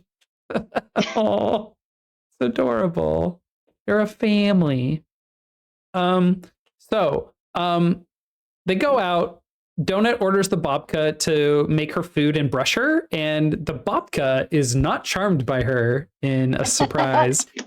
He said, "I'll feed you, but brush yourself." And Mordecai had made him a potion to resist her charm. Donut is outraged by this. You are my manager, Mordecai. Why are you turning the help against me? Now who's going to brush my hair? Mordecai texts them, well, I made a potion for him, but it also knocked him out so I could sneak into his room and steal his newsletter and some items. And Carl's like, isn't that cheating? And he's like, managers have one rule, no direct battle. I can do anything else I want.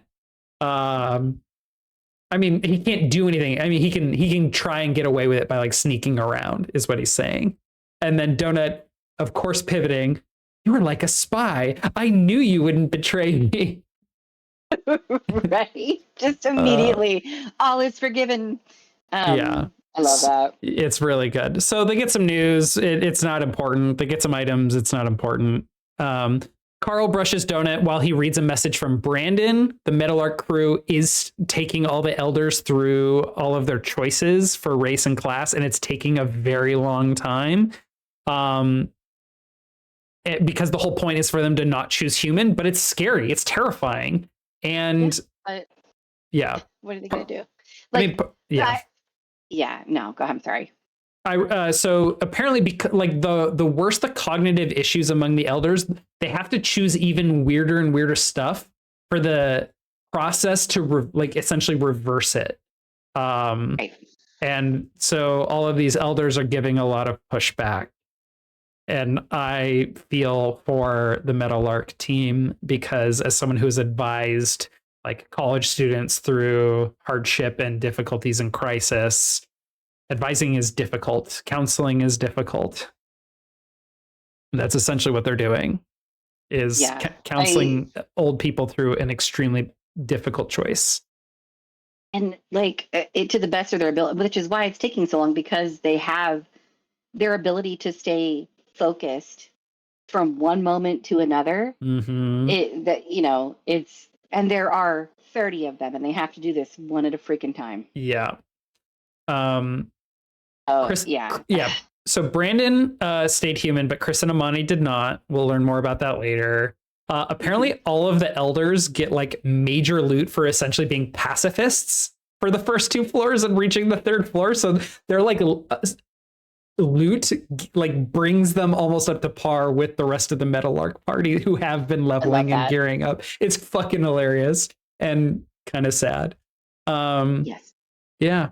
But Carl is like a helpful resource to them. He like tells them about the manager benefit and some other stuff while asking them some questions about things they've come across. So it's like, oh, these connections and ability to text one another and ask for help and information is going to be huge. So they head out. Yep. They're heading to the next city. They haven't seen the janitor mob yet, but all the gore from their fights yesterday are gone. All right, let's follow his instructions. And then it's really wonderful on the page. Next line, you have been stunned. Next line, you have been paralyzed. Next line, you have been rendered unconscious. And then the AI plays a line for him while he's unconscious. Why do you got to get killed? You ain't so little as mice. I didn't bounce you hard. I knew immediately what this is from. It is explained later, but I have read of Mice and Men, and I know that this is the moment that Lenny is petting a puppy and kills it, and it's awful, and it's awful and terrifying. Fucking terrible. Yeah, it's fucked up. The AI is fucked. So they wake up. There are messages from Mordecai, freaking out. Carl tries texting Donut, no answer. He sees Mongo on his map. He is panicking. He's texting Mordecai. He is, for some reason, soothed by the "of mice and men" quote. I didn't quite get that, but it doesn't matter. Mordecai, as Donut's manager, can see that she is alive. And he learns that they have been knocked out for 15 hours. Jesus. I have a note here. I don't know if you'll agree with me. I actually was underwhelmed by Jeff Hayes' performance as Mordecai here. Mordecai does not seem horribly concerned. Like, I think there's like a panic that I had for Mordecai and Carl reading this, but Mordecai, I didn't record a clip here, but it just didn't seem to have the gravitas that I read on the page. And that's really my only gripe. I don't know. I think it's like Mordecai knows that Donut is alive. Mordecai, like, he would know if she was dead, and Mongo is with her wherever she is. So, and Carl just woke up. So, like, maybe I could see that, like, if it's like, oh, thank God you're okay, like, right, like whenever he first contacts him, there did seem to be a lack of like, like relief or like a sense of urgency. Yeah. It also comes up later, and I'll talk about it again. But there's another moment where I was expecting the delivery of some Mordecai lines to be panicked that weren't. Yeah. Mm-hmm. We'll talk more. I wonder if he sees this as an opportunity. Hey, if they die, then I get to go back to my. Yeah, actually, that's a good point. There could be like maybe they die. Maybe I'm free to go live out my Magic Guild fantasy. So okay, that's a possibility. Carl gets an achievement for surviving a level 15 spell or higher, and for being stunned and paralyzed. It's a platinum lucky bastard box, which is incredible. Platinum is huge. He starts to wonder, like, who would have done this? I can think of two people. The first one is someone who I was wondering if we would see on this floor, and that is Maggie, who has found him and has been training, player killing skills. But I don't think she would leave him alive for 15 hours not. Unless she really wanted to torture him. But even then, yeah. And Carl is thinking about this too, and he comes to the conclusion and calls out, Signet, are you there? And she responds by whispering in his ear while touching his leg. She's been right next to him the entire time. It's freaky. It's freaky. You hurt my feelings, she whispers in his ear. It's sensual. Yeah, it's sensual. She is in control. It's that femme fatale-esque feeling, even though she is not like, a helpless woman in any sense. And here is the final quote, and I just to demonstrate like how intense her character's written, like her dialogue, and Jeff Hayes' delivery is really great here. I followed you and your pet this morning. I wanted to see if you would abide by your promise. You lied to me, Carl. I was tempted to just melt the both of you right then. But I can be forgiving. I have a forgiving nature. My mother was a naiad, and she taught me that grace should always be observed, even in the face of betrayal. So we are we are it's almost relieving to hear that she is this character, this NPC is written in a way where she isn't going to go off the deep end entirely, even though her actions just a moment ago would suggest that's not true.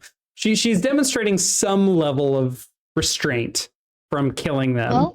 Well, you can't use a tool if you break it, dude. There you go. You know what I'm saying? Like, there it is. So it's like, she still has need of Carl. So why would she? She has want of Carl. I wouldn't say need. Buddy, don't we all? We all want Carl. So she blackmails him to help. She's like, Donut is under my water lily spell. She will sleep until I cancel the effect. You are going to help me. You're going to keep your promise and help me attack. Help me summon my battle company and attack the circus. Well, I need Donut to do that. Nope, you're going to have to do it without her. He is completely rebuffed. All his bargaining, he isn't having any of it, and he has no bargaining power. Mongo is here as well, caged, freaking out. We get a snapshot of Serena's tattoos watching. Like there are active characters of her tattoos. They are alive, like with Maui and Moana. They are watching the scene. They're like turned towards him. Carl protests leaving Donut here, that like any monster could come find her, and Serena just gently responds no. So Carl escalates and is like, fuck this, tries to take Donut, and she starts taking damage. He cannot move her. The spell prohibits it. So he pulls out some like tables and stuff and builds like a redoubt around her. It's like very makeshift. And then he has this very sweet moment where he like talks to Mongo and he's like, you have to protect her. It's the most important thing you've ever had to do. Oh, right. Having to put and Mongo's like makes like a little chirp at him, and like he's on top of the redoubt looking down through it at Donut. There's a lot of like Mongo hearing what they're saying and acknowledging it, or like at least understanding context and responding affirmatively to a lot of things, which I don't know if a velociraptor would quite understand as much. In like there's some kind of like disbelief. Like I'm unwilling to fully believe that a velociraptor would respond in this way, but it is cute enough that I have to remind myself I'm willing to let it go because it is just so adorable. You gotta suspend your disbelief. Yeah, it's like it's one of those things where it's like maybe a normal velociraptor wouldn't, but this velociraptor does in the dungeon. It's a special dungeon coded velociraptor who gets it. He's with it. And he wants to protect his mom. Yeah. It is so fucking sweet. I love it. So they head out. Carl is working with Hacker Man Mordecai to run through some plans. He's talking to Zev, who's like, the universe is watching and rooting for you. He's like, I need your help. She says, I cannot interfere. He's like, not like that. I need you to do something else, which we don't see immediately. We know Carl's making plans that we will see the payoff of. It builds up nice suspense. He talks to Serena about her motivation. She explains that everyone in the carnival is her found family, basically, and that they were all changed by Scalapendra's cloud, the 9-tier attack. Before that, Grimaldi had saved me as a child and took me in. I love him. He was like a father. He gave me family, but he became more than that. He became my lover. It's a little weird, but that fits with Signet's character so far. I mean, when you live forever. Yeah, you know. And Carl can kind of relate to this found family theme that's running through this narrative and his. She explains Grimaldi became a vine or spore creature that controls them all. And she is attacking to free them. So it's actually kind of a sweet, like, redemptive storyline. Yeah. She explains that instead of using Carl as a sacrifice, she's going to try something different, and that is marks another monster as the sacrifice and have Carl beat it. Again, like, someone has to die in combat to activate this. It can't just be like a passive sacrifice. Right. So they come upon a boss battle. It is a black bear on roller skates with a pink clown hat, a pink tutu, and a neck ruff, with worms like mops for paws. With her fingers, her claws. And we get an admin note: boss battles that arise concurrently with secondary productions or as part of a quest may present themselves differently. You will still receive awards commensurate with the boss's proper rank. If you survive, of course. Oh, fuck, I said. It's like just like some legal jargon that's like, this is going to be worse than normal. And it's a nice like build of tension, cut the scene, and make you watch the next episode, make you read the next chapter. So what was your word? For chapter 9, I wrote siege. Ooh, I wrote mercy. That is very apt, I think, for the first half of this chapter. So we fight another long chapter. Yes, we fight Heather the Bear, a level 19 neighborhood boss. Carl is talking to Mordecai. It's a body horror fight. We learn that Carl has seen black bears, but this one's huge. When he gets hit by its paws, the worms burrow into him, and he starts to hear their voices talking to him about hunger. It's more body horror. It's freaky. It's the mind control that Mordecai warned us about. And we just get great writing of like the battle of the maneuvers. But ultimately, Carl uses smoke bombs to hide. And rather than like use explosives because this bear is on his ass and it's too close to blow up, he covers her in moonshine and ignites it. And then the unfair buyer shrieked and started roller skating at me. Whisk, whisk, whisk. Yeah. Whisk is not like a phonetic sound I was expecting to hear on this page. Now, if you've never had a flaming skull-faced bear on roller skates barreling at you full speed, you don't know what you're missing. But it trips on stuff that Carl dropped, and he pulls out his fireball or custard. He rolls custard, unfortunately. He was hoping for a fireball, and it starts healing the bear. And I'm just thinking, oh, fuck, all that damage he just did, all the fire he just put on this, it's getting undone. But something unexpected happens, which I think is really elegant and beautiful of Matt Dinniman and his writing of like, okay, here's the 50-50. Oh, shit, it didn't work. Or did it? Healing Heather the bear kills the worms. And basically we get this really bittersweet, coming into her own cognition and allowing Carl to compassionately kill her with dignity. Yes. So he does. And it's a really tender, sad moment. Yeah. And it shows the level of elegance that the writers are working with, that they're willing to allow these synthetic beings to actually have personhood that they can torment. It fucking sucks. It's fucking horrifying. That scene, like with the bear, really,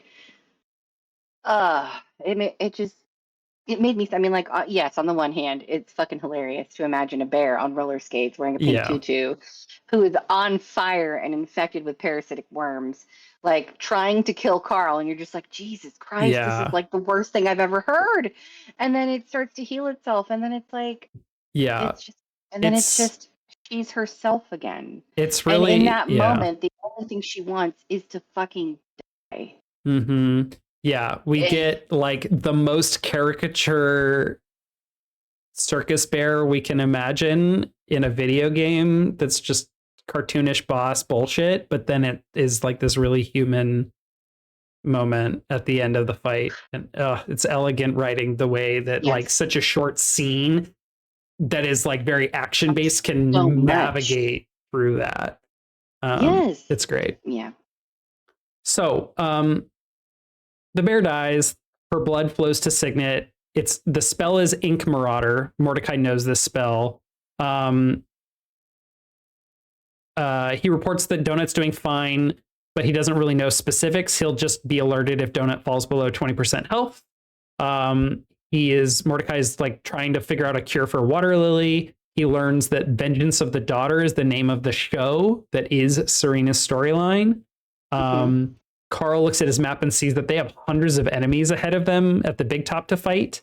But Serena summons 30 massive Paper Mario-esque tattoos. One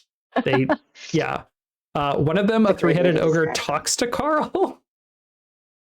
And Mordecai reports that this is probably a weaker version of the true spell, which is scary. Serena thanks Carl for freeing Heather.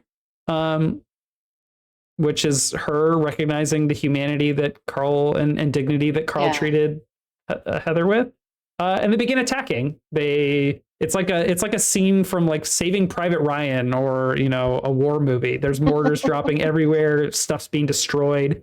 The funniest visual: giraffe necks are flinging lemurs at them, who are then getting killed. Again, the caricaturesque of the fighting.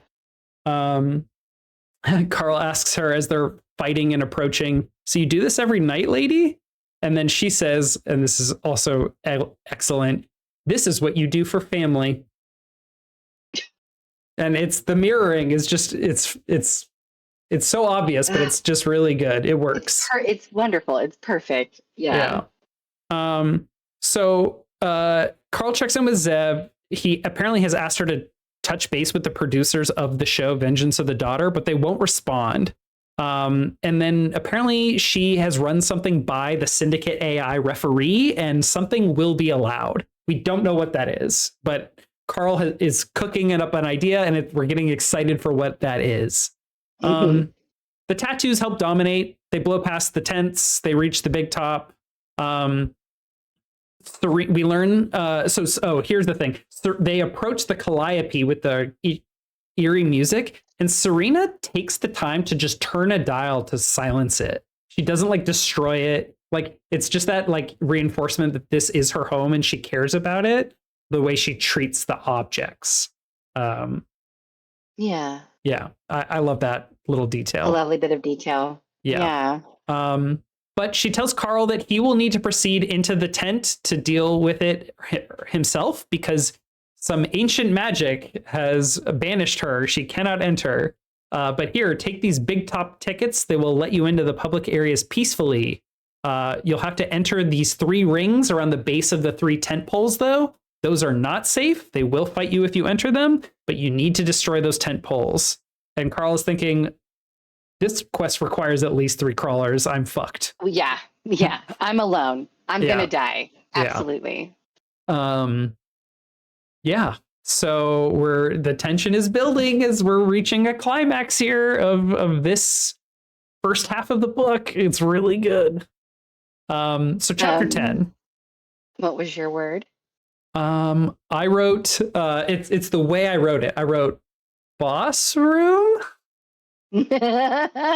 Question mark? Question mark? I wrote mom. Yeah.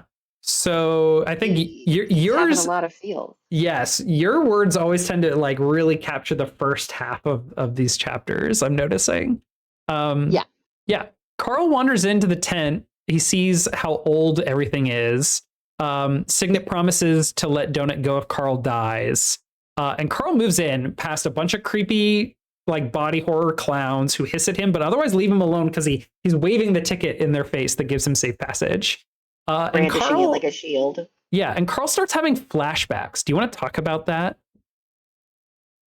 Sure. So Do you have a lot of the detail here, or I do anything in actually. particular you want to focus on?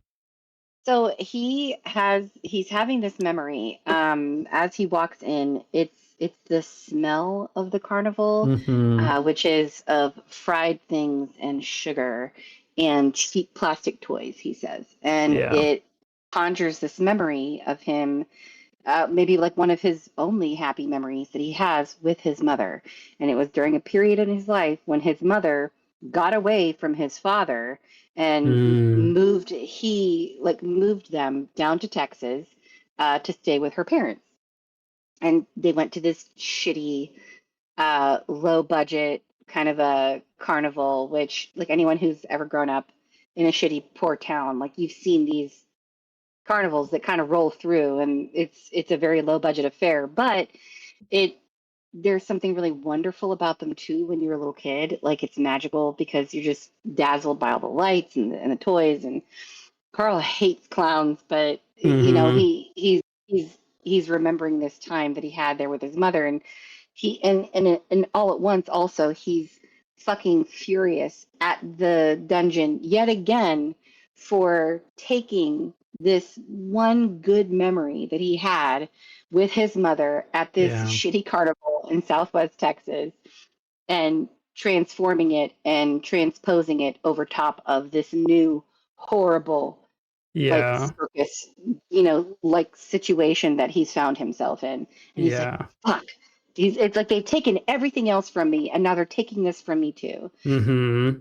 He's Right. having big feelings about his mom. Right. Well, and it's also present like in the fiction, present here in the dungeon, because there's all this signage like Grimaldi welcoming people to like lay down their burdens and fears and worries and Yes. enjoy themselves. And it's like so clear from the descriptions and everything we see around that like this was a joyful, happy place, Yeah. in the story. Not necessarily that this ever was actually that. But yeah, there's this, loss that is seeping into his psyche that he's actually feeling for the loss of this place, even though it is Westworld. Yes, but he also talks about how like he's been searching for that same bit of joy and happiness, that smell of the circus, like that feeling that you get when you go there. He's been looking for that ever since. Yeah. Ever since that memory with his mom, he's kind of been chasing that, and he's just never been able to find it. Yeah.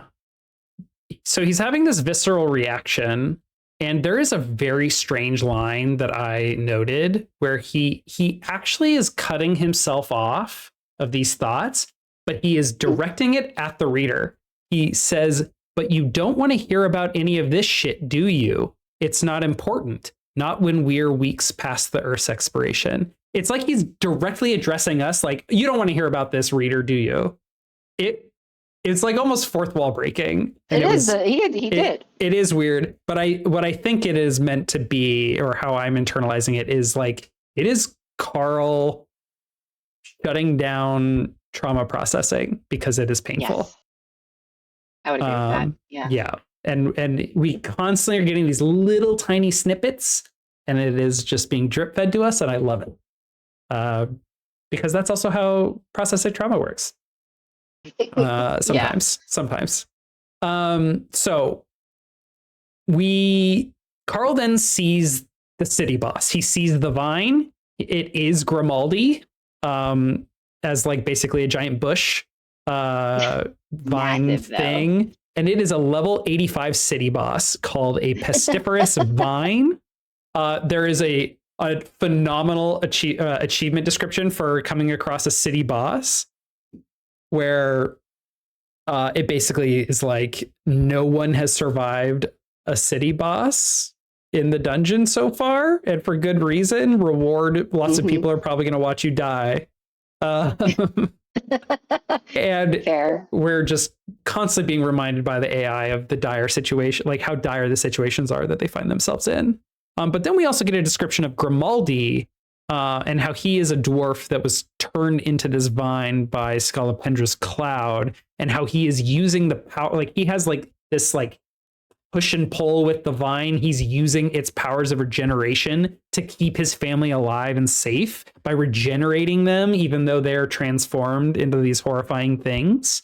Like and they mentioned some of that too, like in the earlier chapter, that like when they die, they're like reabsorbed by him, and they're reborn again. Yeah.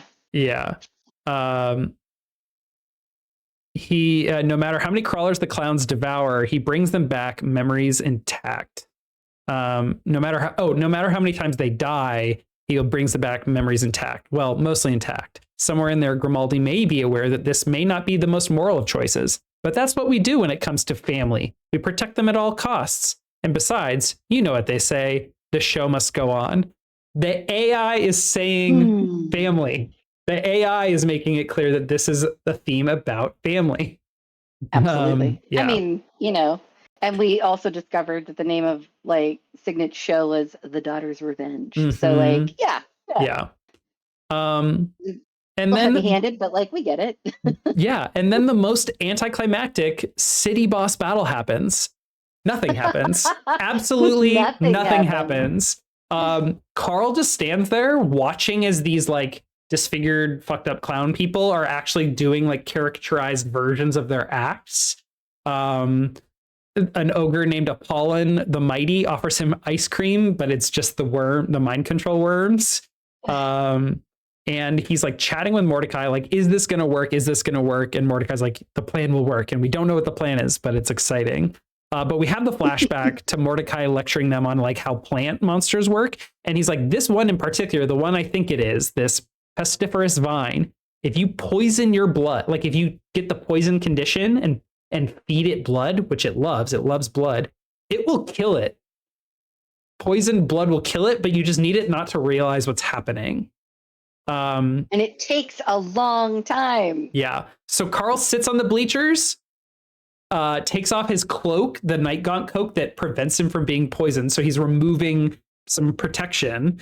He double clicks the healing potion, which causes a poison effect.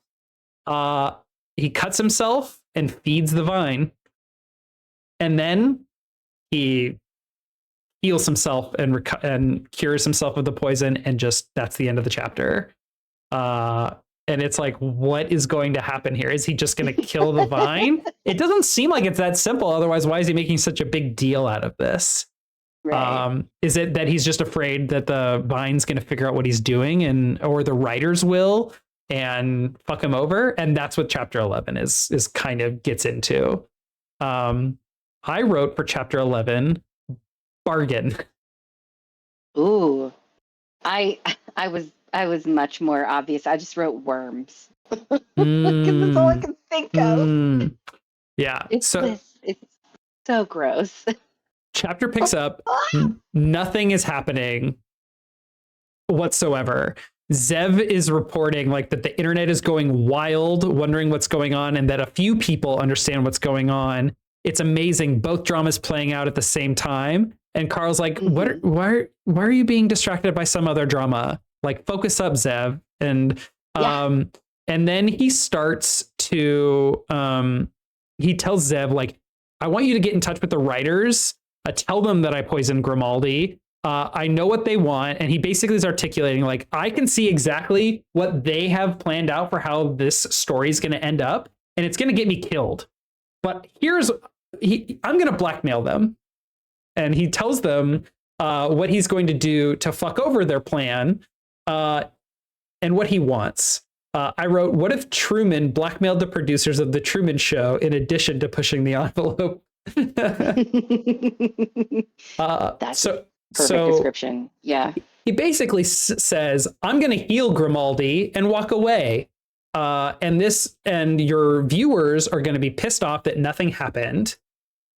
Or I can deal with this if you let me be a regular on your show, in your story. I will sign an exclusive agreement and only do her quests, like Serena quests, on the 6th floor. You have 30 seconds to comply, or I will heal Grimaldi and let your story be a dud. And he says, translation, nobody will watch this shitty ass show ever again. But if you agree, I have a plan, a good fucking plan that people won't stop talking about. But I'm not going to attempt it without a deal. Zev is pissed because Carl has duped Zev. Carl urges her to send it before he dies. Zev's like, they're already patched in. They can see everything. We're waiting on a response. Carl is waiting awkwardly in this boss room and connects eyes with the ogre, who's just kind of stares back at him. And their response is, let's see what you got for us, Crawler. If your stupid ass can get out of this, we look forward to working with you.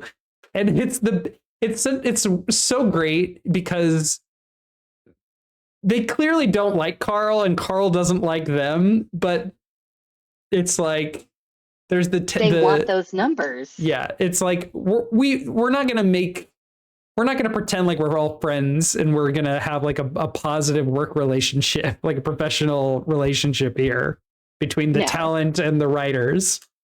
But we can agree that this is good for both of us. So Carl gets it in writing. Zev gets it in writing. And then Carl's like, okay, Zev, you also need to tell them not to freak out because I'm about to do something stupid. But assure them I know what I'm doing. Do you? Fuck no. I love this. I'm making this shit up. No, of course not. I love it. So Carl's been holding onto a spell called Wisp Armor, which has an effect of immunity from mind control temporarily for like 5 minutes. So he goes and gets some ice cream, the worm ice cream, turns on he consumes the spell book. He was going to sell it, but he's run out of options. He uses the spell. He eats the ice cream. The ogre is shocked watching him eat it. It's like, I can't believe you just did that. Yeah, he becomes infested and he just says, delicious, while trying not to vomit. Yep. So he joins Unity from Rick and Morty. He becomes a conduit. Absolutely. Yes. They're talking to him. We love you. We see you. You're one of us. Welcome. He stumbles outside and then proceeds to he goes and meets Signet, who is very confused at what he's doing. She thinks he has failed and become mind controlled and that she's going to have to kill him. But then he's like, no, wait, I've done something. And then he proceeds to effectively marriage counsel them. Yeah. He's like, you love her. She loves you. That's the reason why she got out. Yes. And she, and like and she's just been trying to get back into the circus this whole time. So like, he does.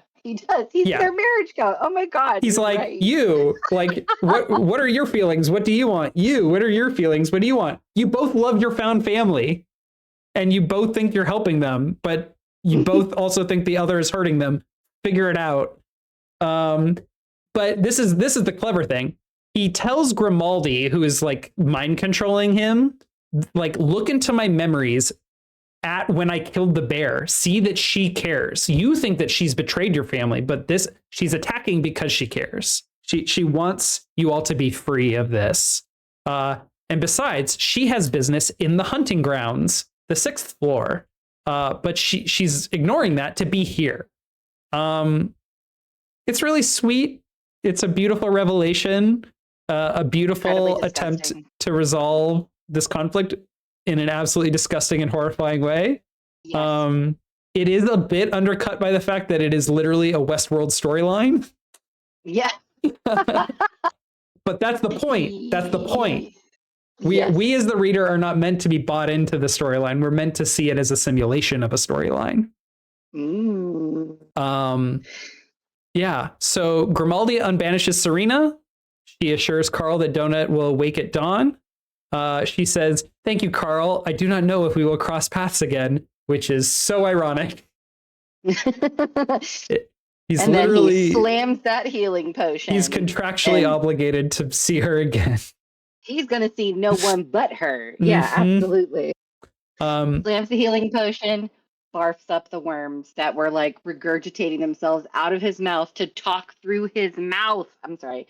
That part was really nasty. It was disgusting. Yeah, he starts barfing up the worms, and he's like, yeah, like sick. Like, just, this was absolutely disgusting. And then he has this moment where he's like, what did Zev mean? There's another sweet moment before that I actually want to zoom in on. Let's do it. Let's do it. After the vomiting, he gets the carnival smell one more time.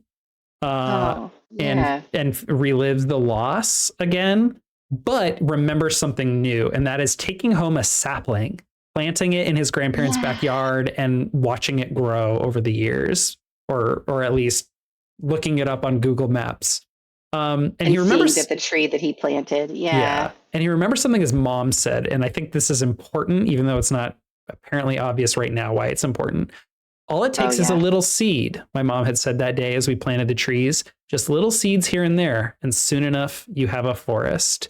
And in this story about resisting oppression, ultimately, I mean, there's not a lot of focus on that right now, like in the macro sense, but kind of. No, I mean, he's just made a pseudo ally with a writing team, at least aligned their interests with his a bit. Let's watch Carl plant some seeds. Yeah, and then like one of the last lines is, the seeds were planted, the roots were already beginning to dig. You will not break me. Fuck you all. Yep. Yes. Yep. Oh, Carl. Yeah. And especially given Carl's character choice or class choice, this feels very prescient. Yeah. So the quest is completed. Carl blasts to level 18 and is like heading back. While reflecting on something Zev had said, there was a comment about there being two dramas happening at the same time. And he's like, what was that? And just like beautiful writing, your character's asking a question and you don't tell the answer. Mordecai, Donut's health just hit 20%. Go now. This is the line that I also felt like Jeff Hayes kind of undersold. It wasn't as urgent as I think it should have been. But there was a bit more terror there. I know I was feeling it a lot. Yes. Because how far away is Carl? What is going on? Donut might be dead. Right. And then she, So. Yeah. So what I wrote for this one has more to do with what we sort of, it's the last part of this chapter, but I'm going to say, I said plot lines are her superpower. Plot lines are her superpower. She thinks, yeah. Mm-hmm. I wrote the Fast and the Furious. Yes. Perfect. Which felt apt given how much this entire set of chapters is about family. It's about family. Yeah, perfect. Carl is hurtling through the abandoned city. That's like the first line. I'm hurtling through the abandoned city. He's moving fast. He is moving through dangerous territory that he knows he shouldn't be in, but he doesn't have a choice. Mordecai reports that Donut's cockroach ability kicks in, which is her like one time. She went down to zero. She went to zero and would have died. On the map, he can see that Mongo is standing on the spot Donut is. He can't even see Donut's dot. And there are 10 red dots and he says a fuck ton of X's. Mongo is fighting to protect Donut. And it just grips my heart. I get shivers thinking about it.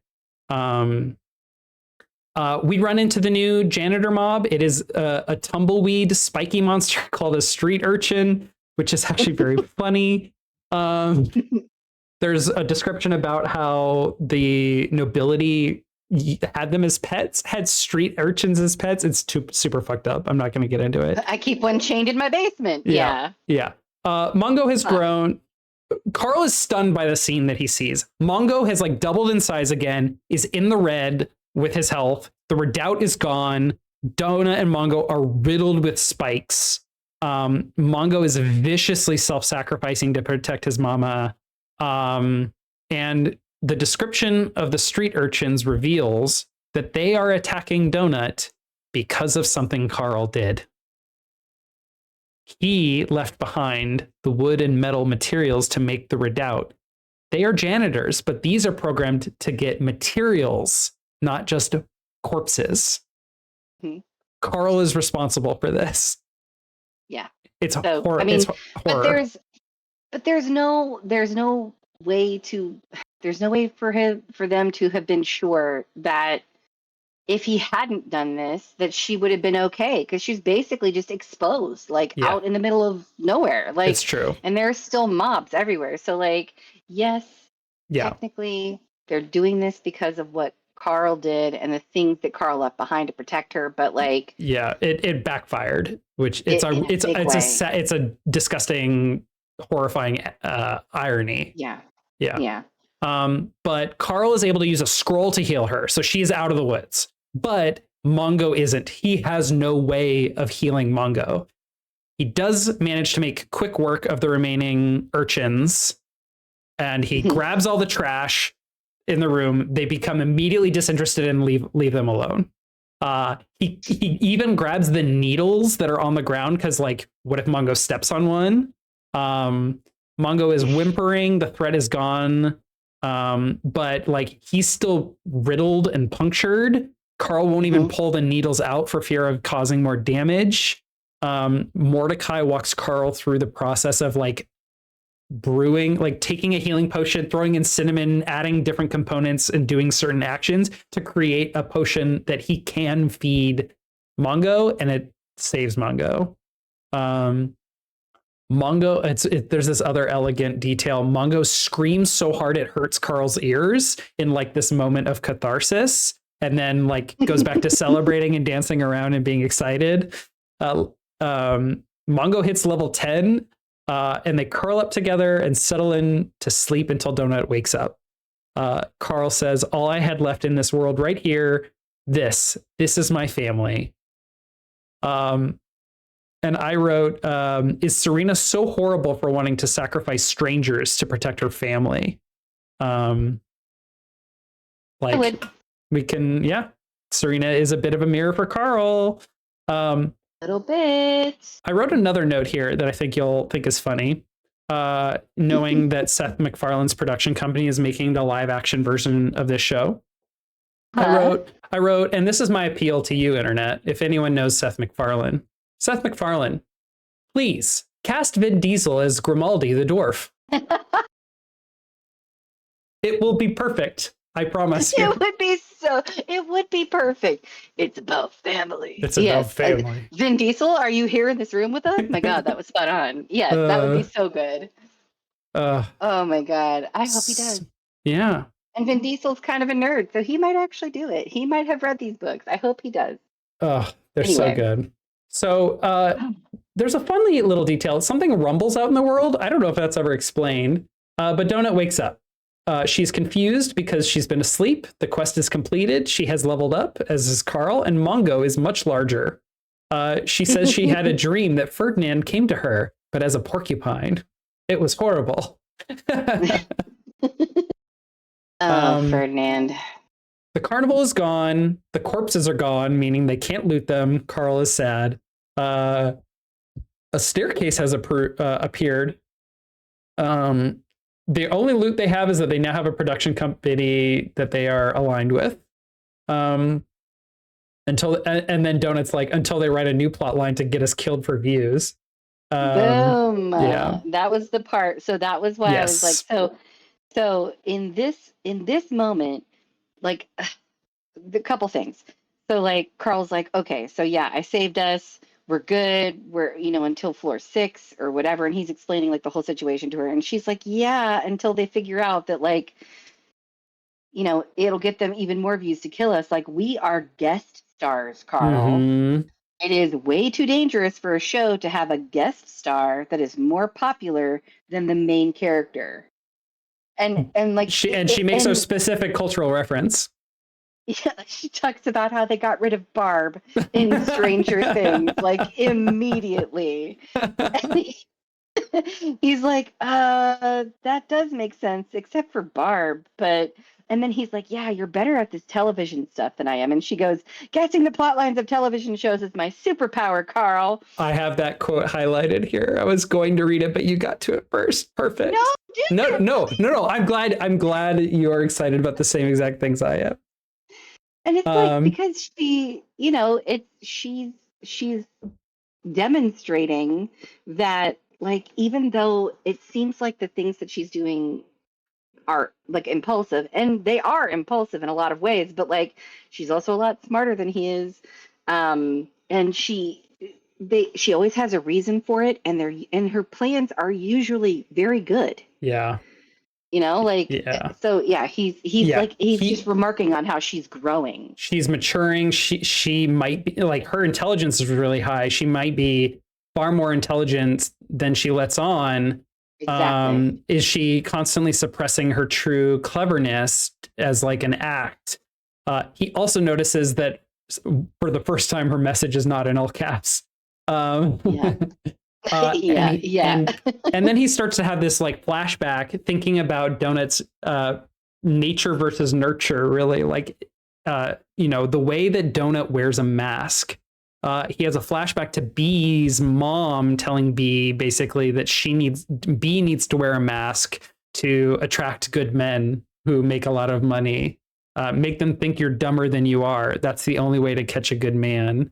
And then there's some back and forth, but B leaves the interaction saying, but I love Carl. She says some things about how Carl is simple, but she does love him, even though she screws it up a lot. And Carl's like, I don't really get it. I don't wear masks. B always did. And then you're left wondering, like, so is Donuts wearing a mask nature because she's a cat? Or is it nurture because of who her mom was, or what she had to do as a pageant cat? Oh gosh, yeah. Yeah. Yes, exactly. Yeah. And it's like, and I don't know that we ever really get a definitive answer to that, but it is like a beautiful piece of writing that makes you speculate about Donut's true nature. Yeah. Yeah, it's just lovely. I'm sorry I usurped your clip, but no, please. You're good. I'm glad. I was just excited about it. Yeah. So they wake up, they get to work on their playbook. And they almost more importantly than coming up with the moves, they establish if someone calls out a play, you do it. If Donut calls a play, I will do it. If I call a play, Donut will follow through on it. Like, it's important that we trust each other.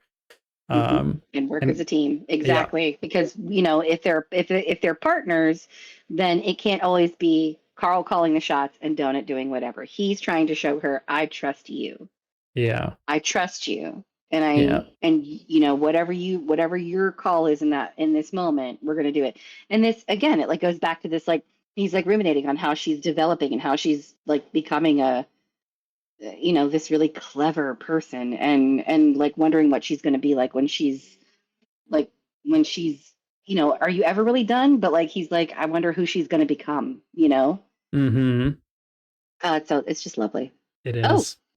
And then we get to chapter 13. I just wrote loot. It's a loot episode. It's a loot chapter.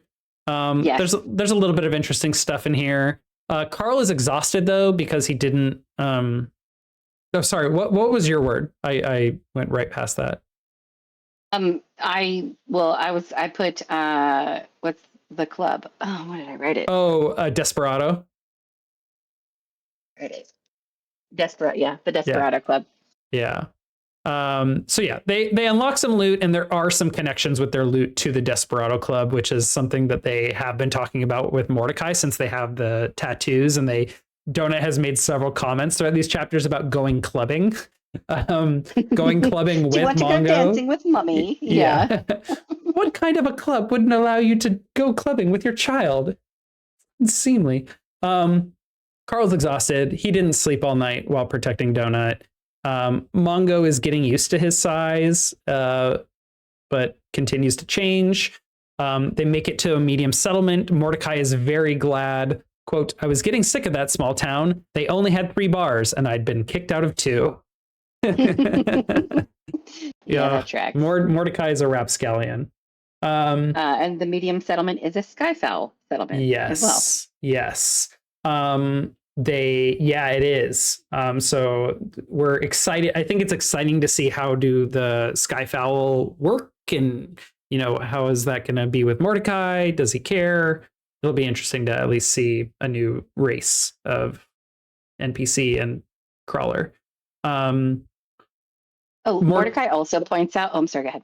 Oh no, you go. I was gonna say Mordecai also points out that the type of gear and rewards that you get, since he's established his quote unquote brand, has started to shift. So now he'll start to get specialized equipment, and as they get deeper, he's already become popular and made a name for himself, so to speak.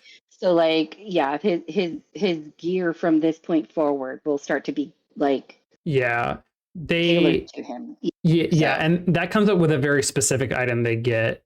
So they get a number of 20 achievements, one for reaching a quadrillion views, which unlocks a fan box that now that they've gotten the box, they can't open it while fans vote on what the contents will be, which is really fun and cool. Yes. There is a achievement called Yellow Bellied Chicken Shit that Carl gets for going into a boss battle that no one dies in. And it says reward, pussies don't get prizes. Pussies don't get prizes. But his quest box gets upgraded from gold to platinum because he's got an achievement for solving a quest in an unusual way. Great. That's exciting. Yep. We are not expected to solve quests in the way that they're specifically written, which is very interesting. They get these fang caps from Mongo that make his biting insanely good. They get a skill potion. They get some hobgoblin dynamite. They get a casino chip that Mordecai is excited about. It's a 100,000 gold casino chip that must be used at a high roller table or Wheel of Fortune game. And then another major item is a scroll of upgrade, which will upgrade, big or small, one randomly equipped item. Why not just remove all but one piece of your gear to force it? You can do that, but it is the upgrade will be shitty or small. Don't cheat the system or it'll fuck you over. Carl had just been making a comment about wanting to get pants. He uses the scroll. It upgrades his boxers. It gives him some stats. And then the ability free balling, and the AI sings free falling, but free balling. Free balling. Which benefits attacks and skill training for attacks from below the waist. And it requires that he only be wearing one piece of armor below the waist. It is forcing him to stay in his boxers. He has developed with his knee pads and his toe rings. Yep. He has developed a brand. Now that you have the brand, the AI will generally give you stuff to preserve that, is what you were talking about. And finally, they talk about going to the Desperado Club. Mordecai, can you go there? Oh, yeah, they know me there. Right. Oh, God, yeah. Mordecai. And then the last chapter, I just wrote back on track. I didn't find anything for this one. Oh, yeah, this isn't really that exciting. I think in this arc, I could have considered putting this chapter in the next set, but I think that not enough happens that it wasn't worth including here. It's just a lot of set dressing and getting ready for what's next and kind of continuing to transition us from the major action of the first half of the book into this. Yeah, absolutely. Yeah. Mongo gets used to his fang caps, which now every time he bites, little bits of electricity spark, which at first scared him, but now he loves it and he's just like snapping all the time. There's a beautiful description of him like biting in his sleep when they're considering how they're going to get the fang caps on him, and they're like, it sounds like an axe splitting wood when he bites, and it's oh, fuck. It's scary. We see Skyfowl going into buildings. Unironically, or ironically for Carl, the first floor of a lot of these buildings are empty because Skyfowl fly into buildings, and it's kind of like a fuck you to landlocked races. Yes. We get another recap. We see an alligator man with a shotgun. We see that the goat lady is down to 5 goats, but 2 of them have pet biscuit enhancements. One of them is now like on 2 legs with an axe and armor. The other is like essentially a hellspawn. Oh no, they are a hellspawn familiar, essentially a mount that Mordecai says like is one of the most powerful pets in the game, and will likely become like a dragon. I'm so excited. Okay, and it's not a spoiler, but it is a spoiler. I can't fucking wait to introduce Prepotente. He's my favorite. Yes. It has become pretty obvious when we're seeing like Hecla and Lucia Marr and now the goat lady over and over and over again. Like, we know they're coming. I don't think it's a spoiler to say they're coming eventually. I can't wait. Yeah.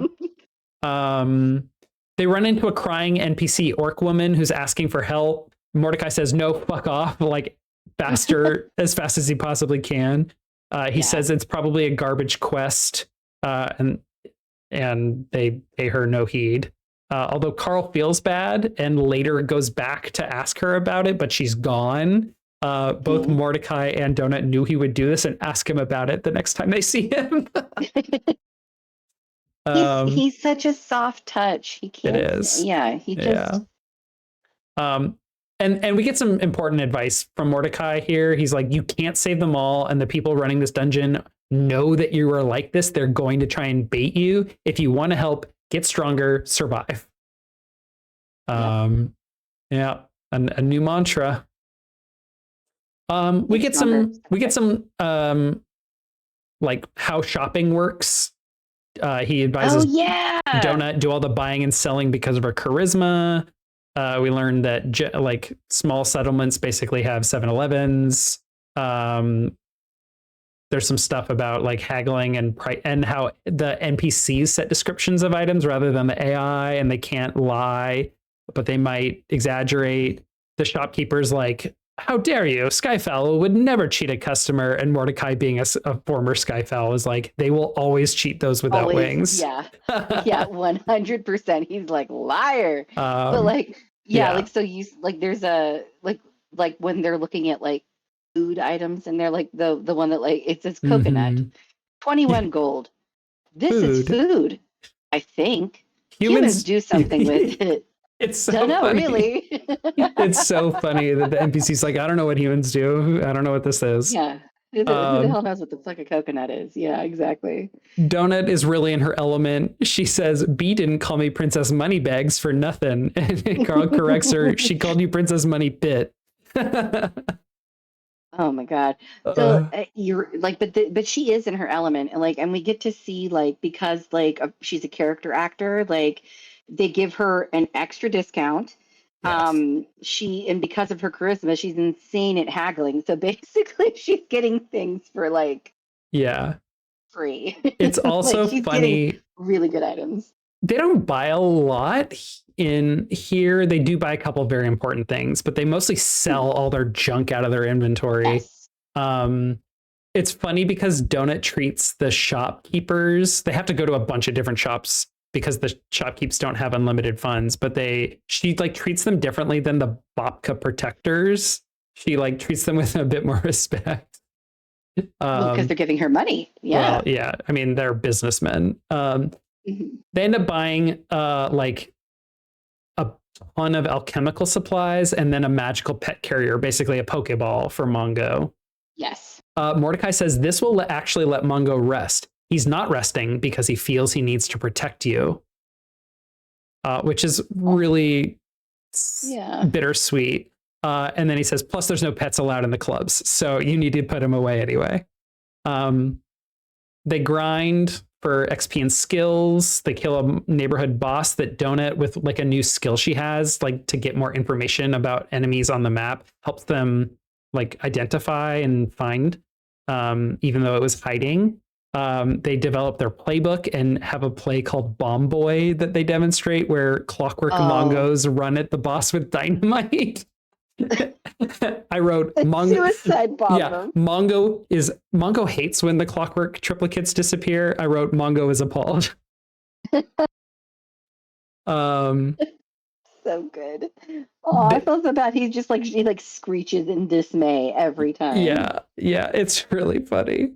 And then they run into the orc woman, whose name is Gum Gum. And she's hauling a bunch of bodies of dead hookers into a pile in the alleyway for the janitors to take. She explains someone is killing these women. They're not even from this town. They're scattered in the alleyways every morning, their blood mostly removed. Carl notices weird wounds on their shoulders, and I'm like, skyfowl talons, like picking them up and flying them and dropping them. I thought it was like vampire bites. Oh yeah, that makes weird sense marks too. On their shoulders if they have no blood. Vampire quest. I immediately went vampires. Yeah, of course you did. Yeah, of course I did. And they receive a new quest: the sex workers who fell from heaven. And they commit. They tell Gum Gum that they'll do what they'll see what they can do, but they assure themselves that they're not going to get derailed by the quest. Donut says, "That's what you said last time," and that's the end of the chapter. Yep. And I think we're expecting that they're going to get involved.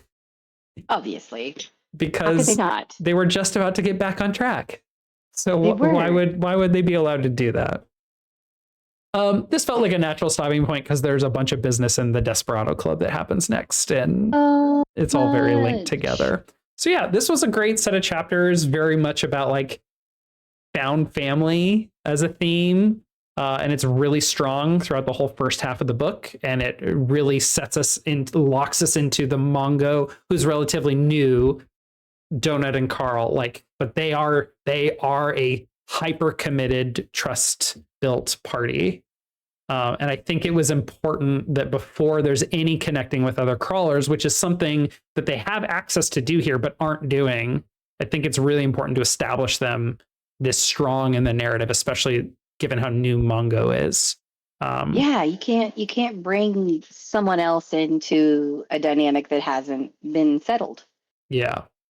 And I think Matt Dinniman did a great job of building that cohesion of the party and really locking in those character dynamics, and with some bumps along the way that we noted, that while simultaneously introducing like, this is what an urban floor is, and this is what these storylines and quests are, and it's just like he's achieving a lot of different things in parallel really well together. So this is I fucking love these books. Yeah, as I was reading this, I was like, oh, I don't remember the second book being like my favorite, but it actually, rereading it, feels really strong.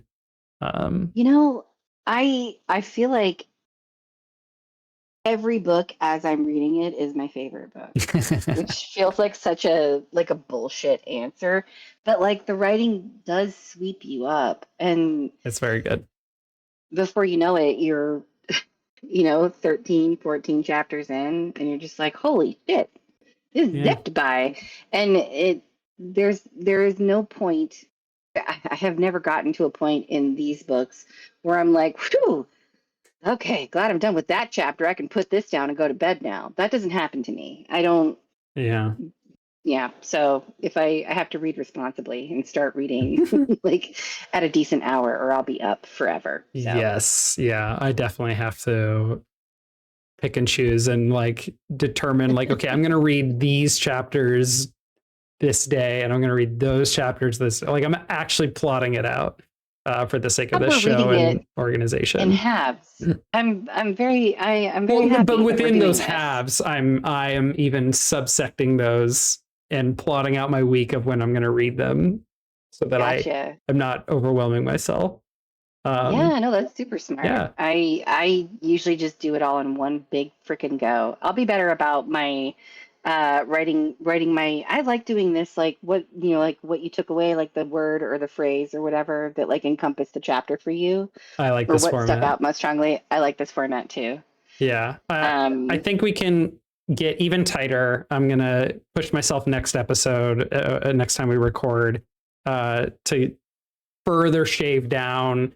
But I think doing the new format and trying it out is helping me like realize what I need to be focusing on. I like this. Yeah, Awesome. this is working well. I believe in us. We can do it. Yeah. So for next time, we will read the rest of book 2, chapters 15 through 25. That's and then the epilogue. So that was 12 chapters. 6, 7, Yes. 8, 9, 10, 11. Yes, 12 chapters. And there is a lot more action. Crazy, but it's going to be good. It's going to be really good. This second half of the book, so I'll leave with this. It feels like he took the beginning of one story, like one book, and then the end of another book, and then he smashed them together. But somehow it's cohesive.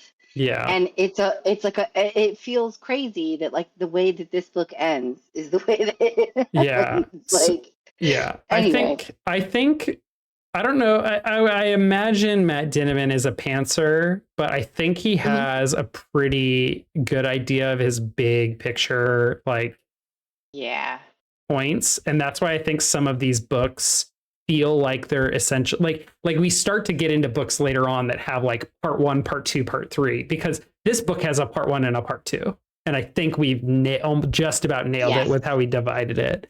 But he said in a recent interview that there will be 10 books in the series. I saw this.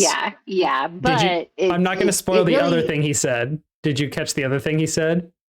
That book 9. No. It would have been like basically it would have been just like 9 books, but that he's going to split book 9 into like book 9 and book 10 because it's enormous. But I may not have seen the next part, so message me. I just messaged you the quote. We should not spoil that on this show. Okay. I did see that. Yes. So you saw the same clip I did. Yeah. Granite Toe messaged me in the first half of the show about that clip and was like, "Did you see all this?" It's very good. All right. Well, so we'll see everybody next time for chapters 15 through 25 and the epilogue. Thank you so much for hanging out with us while we chat about our favorite book series. Go check out Backer Kit, the Dungeon Crawler Carl role-playing game. It's very excited. There's a lot of people on the Renegade Studios Discord constantly chatting about Dungeon Crawler Carl stuff. And it's such a great fan group. I need to get everyone I meet talking about it is lovely. And I need to spend more time with these people because they're just so great. I want to go to Comic-Con this year and I want to see all of the Dungeon Crawler Carl like costumes and just it's got to be amazing. People walking around dressed like Carl with a stuffed cat on their shoulder. I just I want to see it. We should do this later when we know when we're at a point where we're talking about more characters. But I'm curious who you would cosplay as and why. We should think about that and answer it another time. Think about this. Yeah. Okay. Yeah. Okay. Some food for thought. I love it. All right. I'm doing it. Thanks, Shannon. Thanks, Nik. All right. We'll see y'all later. Bye. Bye.